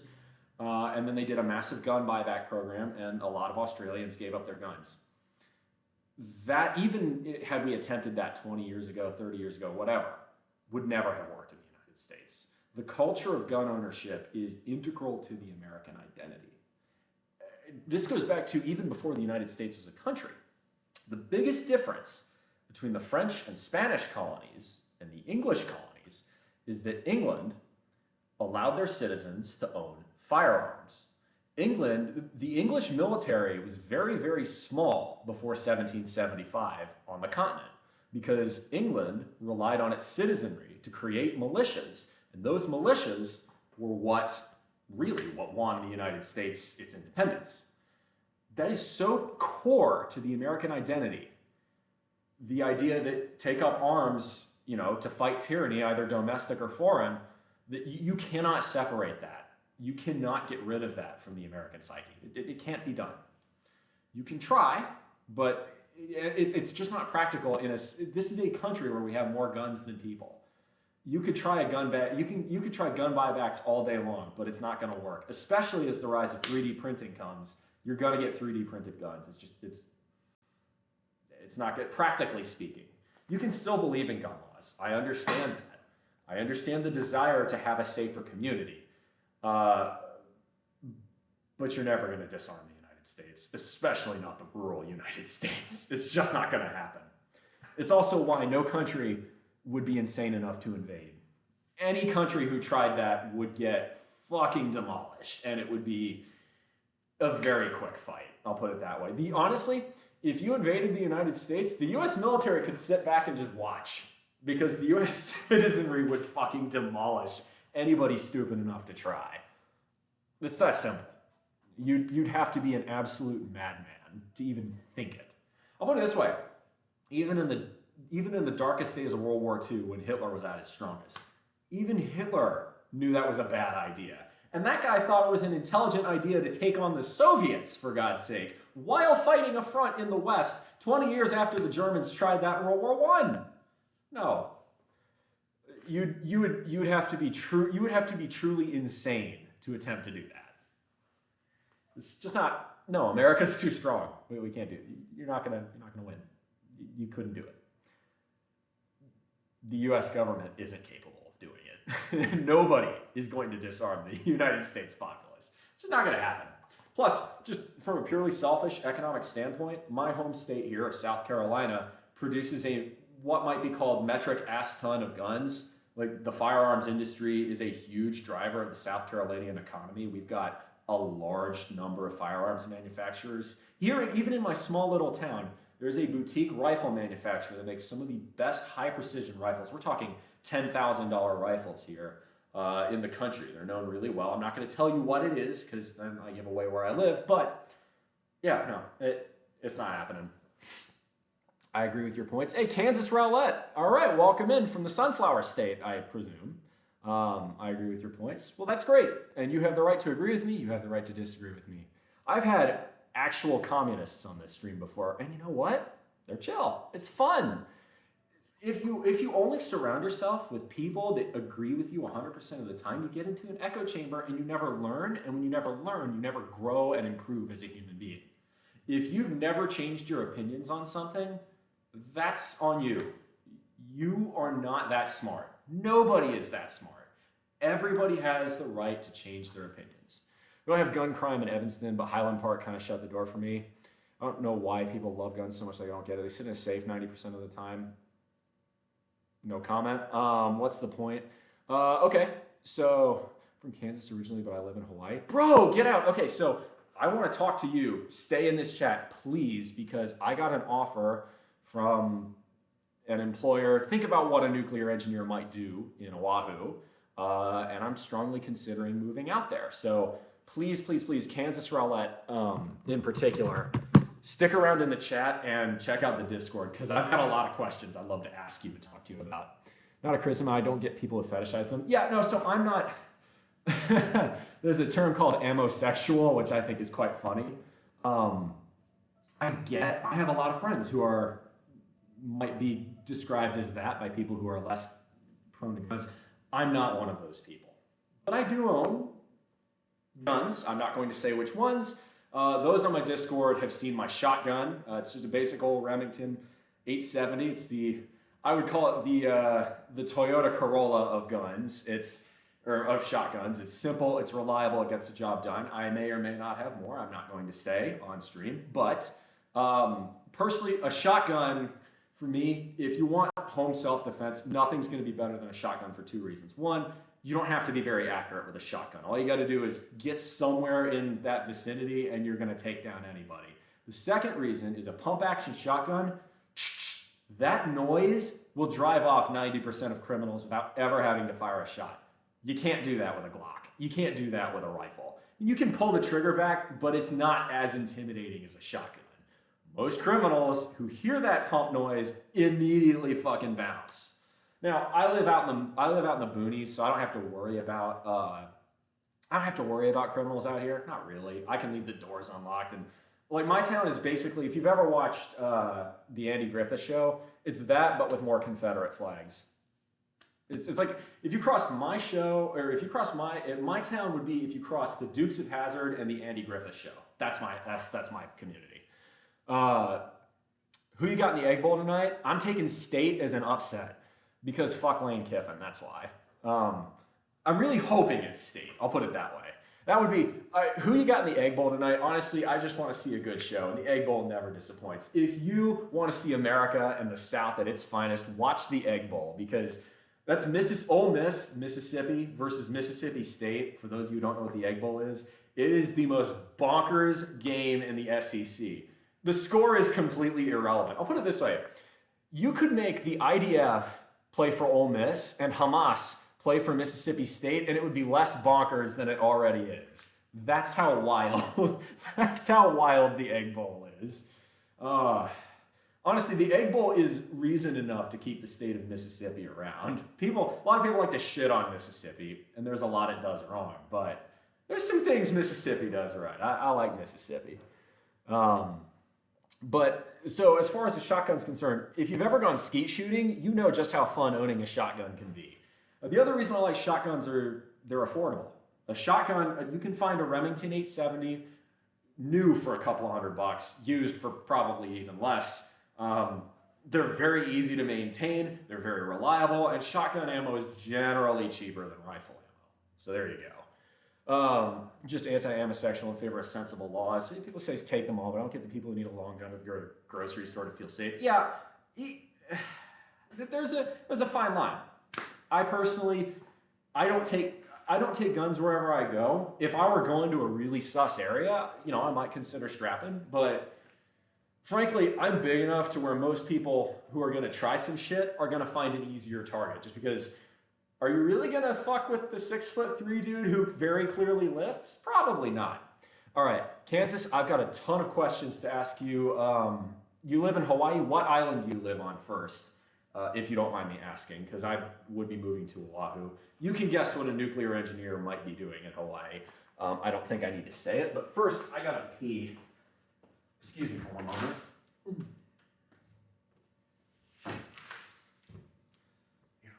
Can't do that.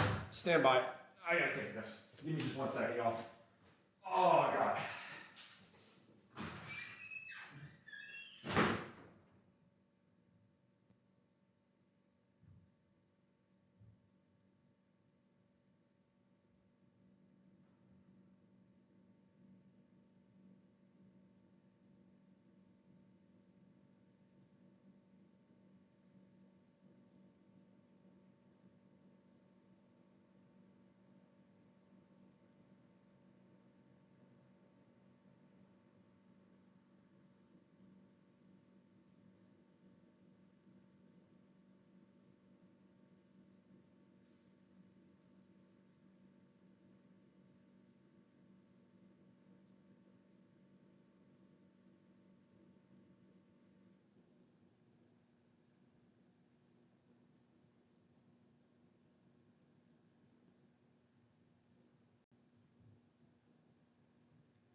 Sorry about that. I couldn't hold it anymore. I really had to pee.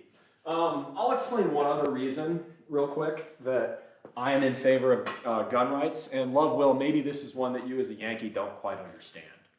Here in the Deep South, we actually had stricter gun laws going up into the 60s. And the reason they mostly went away is the civil rights movement. What do I mean by that? Well, gun laws existed only in the Deep South, more or less to ensure that black people couldn't get guns. Gun rights are there for the minorities and those who might be oppressed. If you are in an area like that, you know what? In the days, and thankfully these days are gone, at least in my neck of the woods, in the days where you had terrorists, that's what the KKK was, they're terrorists, domestic terrorists. Yeah, you know what? And you were black, an armed black man's gonna be a lot harder to fuck with. If you're a minority in this country, gun rights are there to protect you. I promise that. That's why they're there. Oahu, yep, guessing military. Well, there's no nuclear plants on the island, so yeah, you can guess what a nuclear engineer is. Okay, so yeah, it would be with the Navy at Pearl Harbor. I'm just gonna say it. It's pretty obvious. Yeah, so I know the cost of living is hideous out there, but realistically, is it possible to live around Pearl Harbor if you were willing to pay a bit more in housing costs and live in a smaller place, which I would be, to go car-free? That's my biggest question, because I know you guys have Derail, which is probably one of the worst-run public transit projects in the country, but it's, thankfully, I believe the Pearl Harbor station's opening up pretty soon. Would it be possible to live there? Would you have to enlist to do this? No, I'd be working as a civilian employee. The U.S. Navy is incapable of getting enough nuclear engineers to do that job because there just aren't that many nuclear engineers in the country, so they have to look to civilians. That being said, I actually came very close to enlisting and doing just that, being a nuke sub operator. I was very close. I almost did it after I graduated college, but I ultimately went a different direction. So, interesting fun fact. I feel like I would have been probably a pretty good fit for the U.S. Navy. My dad served in the Air Force for 29 years. My grandfather was West Point class of 47. I have a cousin in the Marines. I have a lot of family that has served. Thought so? Yeah. What other nuclear engineering job is there in Hawaii? Let's be realistic. Dragon Knight, good to see you. Happy Thanksgiving, man. Welcome on in. Am I ready for some Turkey Day pigskin? Oh yeah, dude, the Egg Bowl is just gonna be fantastic.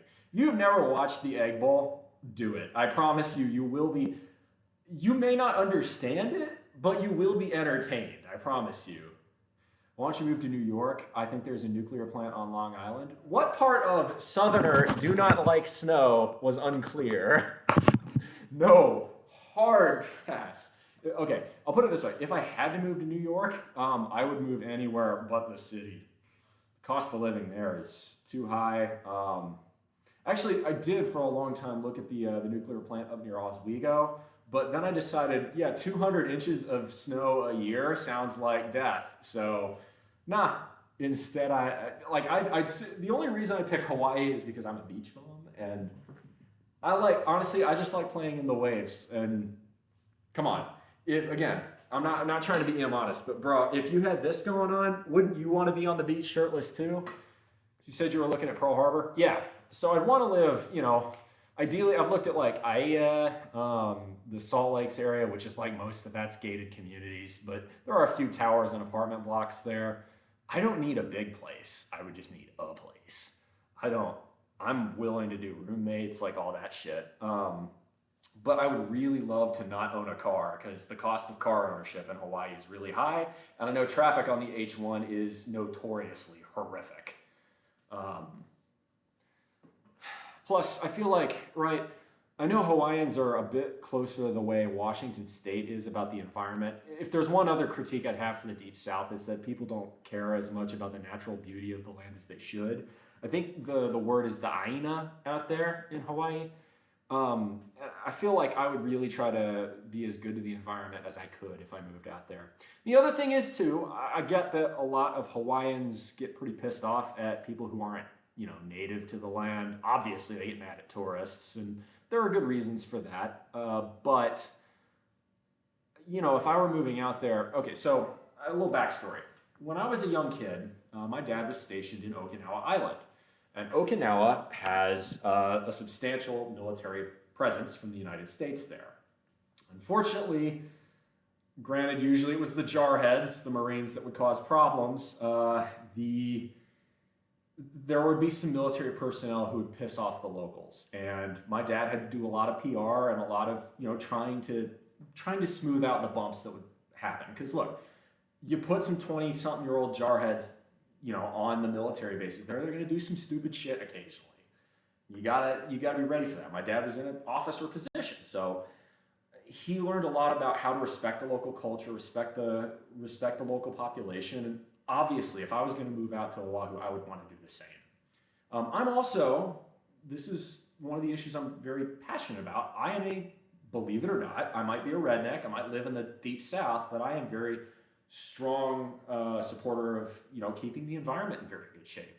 I believe climate change is a serious problem that we need to address better than we currently are.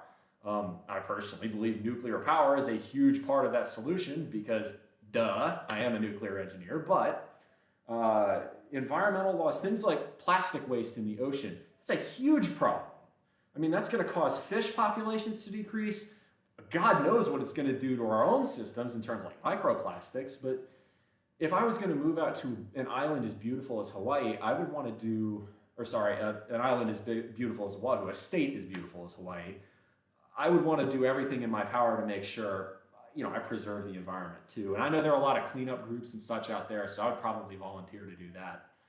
Most people are very friendly though, that's good. And to be honest, if anybody wants to give me shit for being a haole, which is fair, I get it, y'all might want to do that. They're probably going to pick a smaller, weaker haole to fuck with. Like, unless you're, that fucking Dwayne Johnson, the Rock from Moana type dude, and if you are that and you're in Hawaii and you want to fuck with me, fucking do it, but can I take notes so that way I can get stronger? There's some big fucking dudes like, and it's not just Hawaiians, it's all Pacific Islanders, like Fiji, Samoa, Tonga. Have you seen some of the rugby teams? Like, those guys are absolute tanks. And I'm like, bro, let me learn what you do to work out. I want to look like that. I know Hawaiian gun laws are really strict too. I'd probably sell a good chunk of what I own. I would keep the shotgun because, look, that's just how I believe it's self-defense. Also, skeet shooting's pretty fun. And I know there are a fair amount of military communities out there that, look, where there are military personnel, there are armed people. I would probably like to do skeet shooting out there. It's like respectful, they're really chill. It's the same thing. So I've also got family lives in Washington State, and Washington State is very, very beautiful, and they care a lot about their environment. If you've ever been anywhere around Puget Sound, the mountains on either side, Olympics, Cascades, the islands, the the deltas, the streams, all of that. Washington State takes environmental conservation very seriously, and I like that a lot. Most nuclear engineers I've met are environmentally conscious regardless of political. Yeah, because there's this very bad misconception about nuclear power that nuclear power is somehow bad for the environment. It's not. The only time nuclear power is bad for the environment is when someone actively fucks it up or when communists do it. Put it that way. Thanks for telling me to care much about what other people think, to not care about what other people think. It made my day. Capture. Ultimately, okay, I'm a big fan of Stoicism. That's a philosophy I preach a lot on this channel. And Stoicism tells you, don't care about that which you can. Sorry. Burp. Don't worry about that which you cannot control.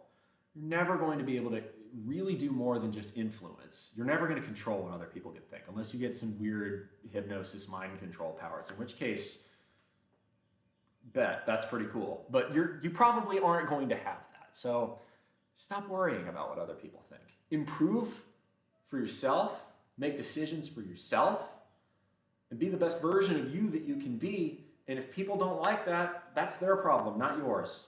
Don't worry about it, man. You got that shit.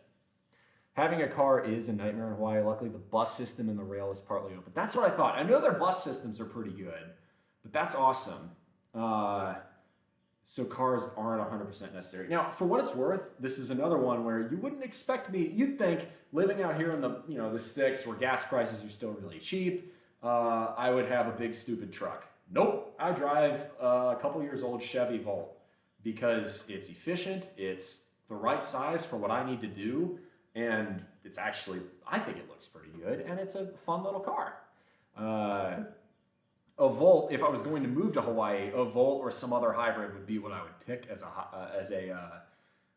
a vehicle. I would certainly not get what a lot of Hawaiians do, and that's get the stereotypical Toyota Tacoma, or what a lot of the military guys do and get a financed Camaro or Challenger. That's just a great way to piss away whatever money you have left over after the higher costs of living. That's just, why would you do that? What I don't understand too, and this is the other one I would want, if I lived out in Oahu, I would want to do e-bike. How bike friendly is Hawaii? Be ready for beyond high food prices. So I've already looked at this, and the good news here is that if you eat like a local, it's not as bad. If you eat like an American, you're fucked. So obviously, I'm not going to eat beef very often in Hawaii because there isn't beef in Hawaii. My beloved milk consumption will have to go down. That sucks. But milk is a lot more expensive. Cheese isn't as bad, or yogurt, or other forms of milk that are able to withstand the boat trip over from the mainland tend to be a lot more reasonably priced than milk itself because milk spoils faster. You can get a moped, those are popular here. I was thinking an e-bike. I don't want to use gasoline if I can avoid it. Mopeds are also run by two-stroke engines a lot of the time, and two-strokes are incredibly dirty. They produce so much emissions. So I would rather, and I have the means, I'm a nuclear engineer, I have the money to spend on an e-bike or even an e-moped, I'd rather do that. Stream is skipping hard. I know why that is. Dodgers streaming shit inside, like the Thanksgiving Day parade. There's not much I can do about that, sorry. But if that's the case, though, we'll look to raid someone. Nuclear is clean as long as there's no explosion. If somebody like Hamas or ISIS to cause an explosion, we're fucked. Okay, so Dragon Knight, let me explain this one real easily for you. Every U.S. nuclear plant is set to a set of standards, safeguards, and security codes that is not met anywhere else in the world. We're the gold standard for nuclear safety. Any potential terrorists that were to try and blow up a nuclear reactor core would fail. They would get shot pretty much immediately if they tried to get on site, because most nuclear power plants are restricted access.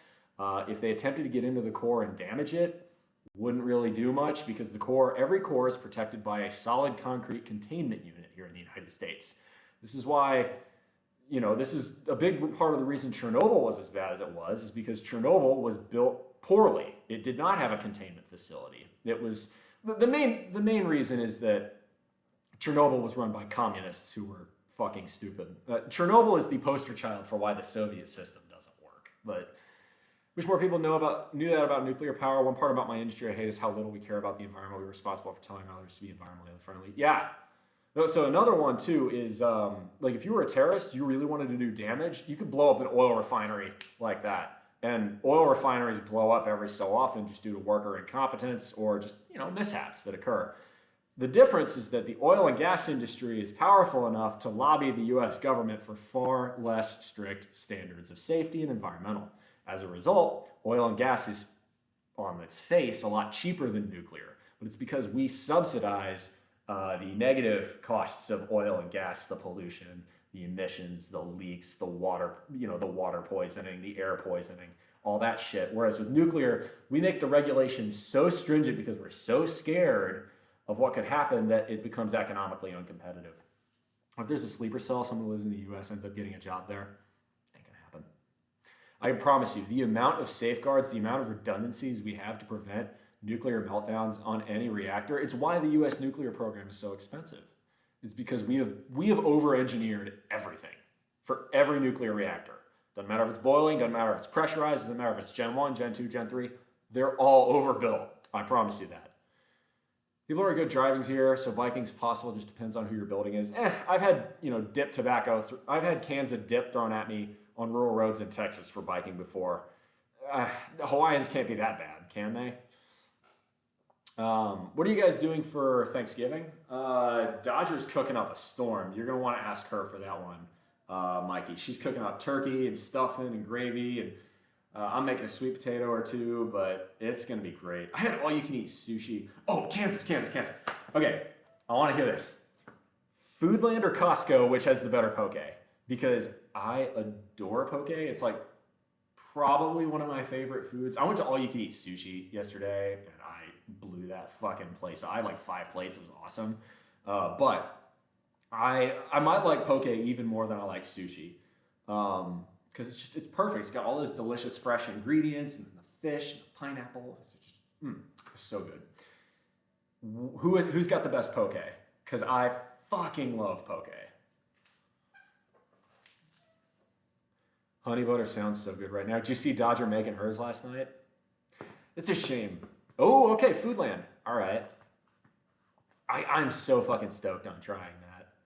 But yeah, Kansas, as far as food prices are concerned, I know they're high, but like I know fresh fish prices are pretty reasonable in Hawaii. I know they're cheaper actually here than they are in South Carolina, with the exception of catfish, because it's the South. We have catfish everywhere. But like fresh fish in Hawaii is fairly reasonable, so I would eat a lot more fish and eat a lot less beef or pork. Foodland is only in Hawaii, that's why. Wasn't there a leak in a nuclear plant in Long Island a few decades ago? Yep, and nobody got hurt. Everybody's like, oh my God, 3 Mile Island, it was so bad.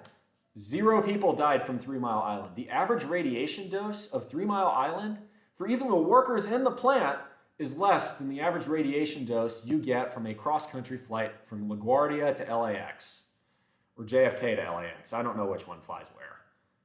Yeah, you get irradiated every time you go on an airplane. People don't understand how radiation works. It's okay. I'm very happy to explain that to people, but yeah, no,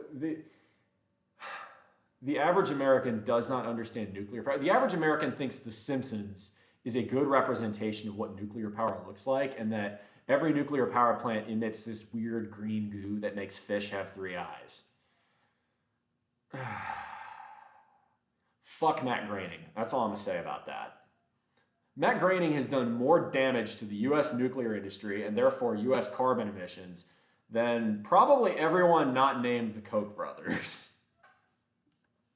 And Matt Groening would probably be real pissed to say that, but fuck him. Here's the other thing, too. I know a lot of people, rightfully so, are pissed off at the Navy for that fuel leak at Red Hill and Oahu. Guess what? If we made more US ships nuclear powered, you would need less fuel and therefore less places to store it, and you could close Red Hill down. The US naval nuclear program is even better in terms of safety than the US civilian nuclear program is. It's flawless, pretty much. It's so overbuilt that you can't do shit to a US nuclear sub or nuclear aircraft carrier. You're gonna it's not gonna happen. I'm not in oil, you're in ADPR. Fly people to far-flung places, do spots and shoots 3 hours, fly the same day and do it next day again. Oof, yeah, that's a lot of carbon. Aviation has a huge carbon footprint, but there is good news here. There is something called sustainable aviation fuel, SAF. Slowly but surely, companies like Pratt & Whitney and Rolls-Royce are building engines for aircrafts that can run on SAF. It has a carbon footprint, I believe something like 85% less than conventional jet fuel. So there's your optimistic point for the day. There's an app about buying fish directly from the fishermen. It's very fresh and better prices than supermarkets.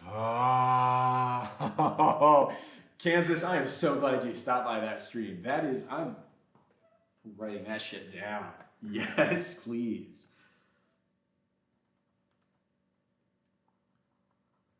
Can you tell me what that app's called?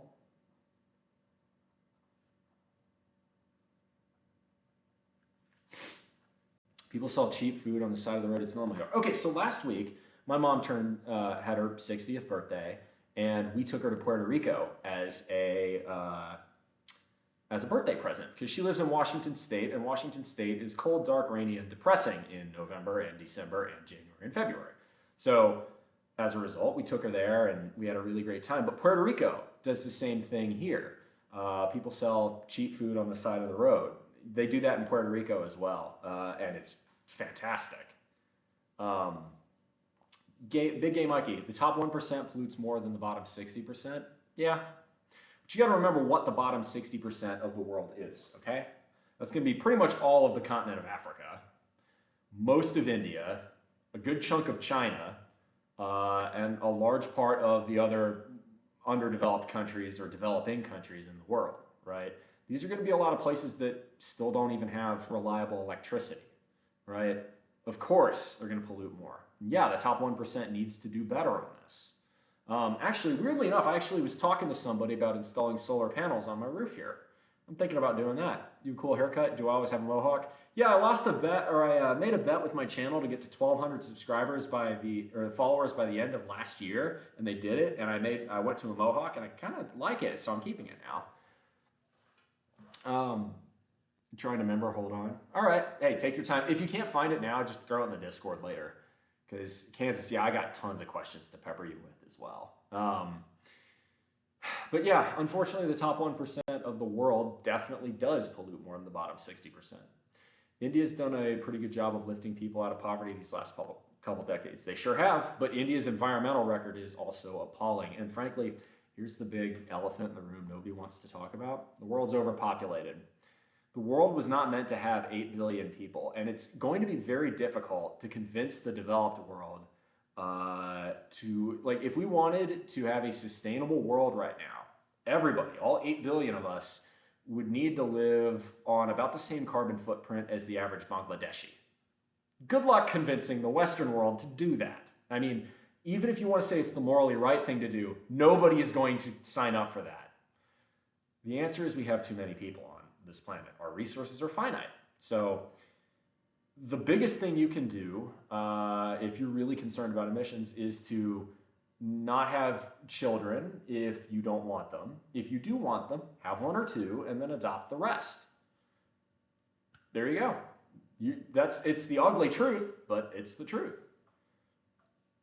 China and India have a lot of work to go. It's true, but I will say, credit to the Chinese, they're building more nuclear power plants than any other nation on Earth.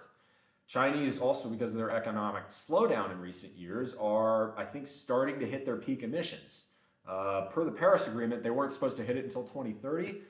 There's talk now that they may hit peak emissions this year or next year. Or sorry, not this year, next year, 2024 or 2025. So again, I don't like the CCP, but I will give credit where it's due, where the Chinese have succeeded. The Indians are working on thorium reactors, and frankly, for India, solar is much more beneficial to India than it is to China. India is a lot further south, and therefore they have a lot more solar potential. Especially South India, the sun is very intense there. You're bordering on the Tropic of Cancer at that point, and that's a really great place to put solar. Another credit, another regime I don't have much fond feelings for, Saudi Arabia. Saudi Arabia is being very smart where a lot of other resource-rich countries are not. Saudis recognize that they can't live off of the good times of oil forever, so the Saudis are desperately trying to diversify. That means tourism. That means solar panel production. That means electric vehicle production. The Saudis are investing in a lot of different stuff. You know, Mohammed bin Salman, people say, oh, he's a brutal tyrant and the Jamal Khashoggi, yeah, whatever. But credit where it's due on what he's trying to do, diversify the economy to ensure the long-term stability of Saudi Arabia. I have respect for that. India is a more disorganized country than China. Okay, so Dragon Knight. I was watching a video about this by Kraut. He's on YouTube, and I don't agree with everything he says, but his China versus India video is very interesting because China was a state, was more of a strong state and weak society. India was a strong society and a weak state. Really, until the British Raj, there is not much of an effort to consolidate the subcontinent. It was a lot of smaller states back and forth. Whereas with China, you know, going back to the ancient dynasties, you go to the Ming Dynasty or even further back, a large chunk of China was already unified by a dynasty with a strong government and strong bureaucracy ever since. So that's a big difference there. Happy Thanksgiving. Can we get a Shia LaBeouf Just Do It impression? Okay. Ow. Lab Boys, bro, I hit 305 for 20 and almost died. Do it! Just do it! Don't let your dreams be dreams. I don't know how the rest of it goes. Sorry, that's all I got. Have you seen The Line? Are you talking about that Saudi Arabian project? The idea is to build a city that's like very, very thin and like 100 miles long. That's silly, but you know what? I'll give credit to the Saudis for trying it. It's never been done before. Why not? Let's see what happens. If it works, great. If it doesn't work, okay, we have a cautionary tale to not do that. I'm curious to see how it goes. I don't think it'll work, but credit to the Saudis for giving it a shot. Why not?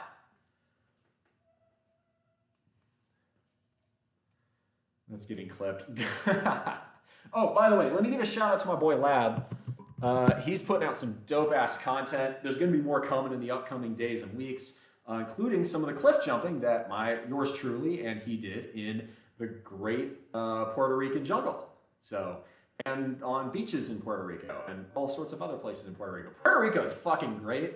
I will tell you, the biggest takeaway I got from Puerto Rico is that there's two Puerto Ricos. There's San Juan and La Isla. Spend as little time in San Juan as you can and as much time in La Isla as you can. The rest of the island is dope as hell and it's way more affordable anyway. San Juan is kind of mid. It's like a poor Miami, basically. There's a lot of really interesting history. Like, you know, spend a day in Vieja San Juan and, you know, see all the castles and the fortresses and all that jazz. But, like, otherwise, San Juan's, it's fine. But, like, go to the rest of Puerto Rico. There's so much more to explore on the island. I'll find it later. I'm falling back asleep. Okay. Yeah, gosh, if it's Hawaii, it's only like 6:40 there. You were up early. Also join Discord if you want to pick my brain later. 100% will be asking you a lot. Who is he? Lab? A boyfriend? No, Lab Boys is my bro. He's my actual brother. So no, he is not my boyfriend. Oh, that's funny. I don't know why that's funny, but it's funny. Oh my god. Yeah, no, go watch Lab Boys' shit. 7:42. My bad. Yeah, we just came back off of daylight savings time. I forgot Hawaii doesn't do that, which is another cool thing about that state. In full disclosure, my boy Lab is... So I'm stronger than Lab, but Lab would beat me in a fight because he actually does fighting. There's a killer video of him roundhouse kicking the shit out of a dude in Thailand. He does BMX. He does cliff jumping and all sorts of other, I guess you'd call them, well, some combat, but some more extreme sports. His shit's dope. Strongly recommend giving Lab Boys a subscribe on YouTube. His shit's amazing. It's way better. It's way better edited than any of my stuff. His editing's really good. So all the love and happy Thanksgiving, little bro. Good to see you as always. Death to daylight savings time. I agree. It doesn't make sense, especially down here in the South. Like, it's already hot as hell down here. Why would we want more daylight in the summer? It's not necessary. If nothing else, at least the southern states should get rid of daylight savings time. Maybe up north or in the Midwest, there's a better point to having it, but not down here. Oh my goodness. So, yeah, Lab, your boy hit it good today. And I'm so excited. I get to drink half a gallon of milk today and eat as much turkey as I want. Last night I had a shit ton of sushi. It's been a good day. It's been a good time.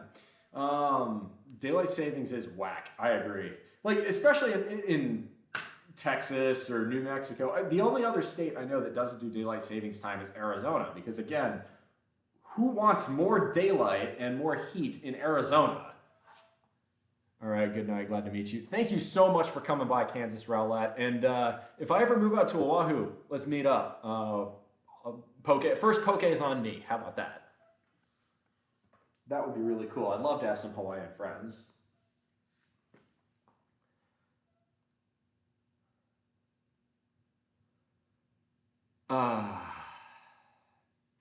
Anyway, I think we're going to look to raid someone. It's getting towards 1. I've been streaming for over 3 hours now, so it's about time. Oh, God. My everything hurts. Let's see who we got. Stars and Bars, Supernatural. I rated her most recently. So I think we'll raid Stars and Bars today. He is from Northern Ireland, apparently a golf lobby. Stopped the last attempt to abolish it. God, I hate golf. Okay. I have a love-hate relationship with golf because I live very close to Augusta, Georgia. The Masters are an extremely important part of the local economy, so I can't hate on it too much. But golf wastes more land and more water to keep the land looking the way it does. Like, the fact that there are that many golf courses in cities like Las Vegas and Los Angeles where water is extremely scarce and land for housing is extremely scarce just pisses me off to no end. Same with Hawaii, actually. Coffee or food is good. I don't drink alcohol. Bet. I'm actually thinking about going dry for 2024. Now, I made a sangria for today because I had a nice bottle of Spanish Crianza and I'm not going to waste it. But I'm trying to really cut down on my alcohol as well, so awesome. Dude, Kansas, if I move out to Hawaii, I definitely want to hang out with you. That'd be a lot of fun. Yeah, first poke is on me then. How about that? We'll go to Foodland. I'll hit you with some Foodland poke. That'll be fun. Happy Thanksgiving, Giga. Much love. Always good to see you in here, Hodel Rocket. Let's go raid Stars and Bars. So we're going to do that. Okay. If you guys want more, I'm going to be hanging out on Discord. I'll probably be streaming live tomorrow. So y'all will get your fair share of me if you want to keep hanging out. Stars. Did he change his name? Stars ND Bars. Why did he do that? That just makes it way more complicated to raid you. All right. Rub Dodger's honey butter on your hamstring to help make a honey baked ham for thanks. That's funny. All right. So we're going to raid Stars and Bars. He's really dope. Dude is he's another really great lifter here on Twitch. Super positive community. Strongly recommend checking out and rating him. You get channel points for doing so anyway. But as always, y'all, thanks for showing up. We'll see you tomorrow morning. Make good decisions. Those good decisions form your habits. Those habits form your values. Those values form an ethos that can be the guide star through the rough waters of life. Much love, y'all. Come in for the hug. Ow! Oh, my legs.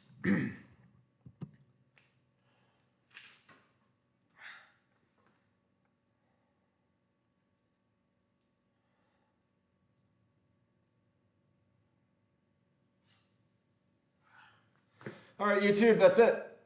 Happy Thanksgiving, y'all.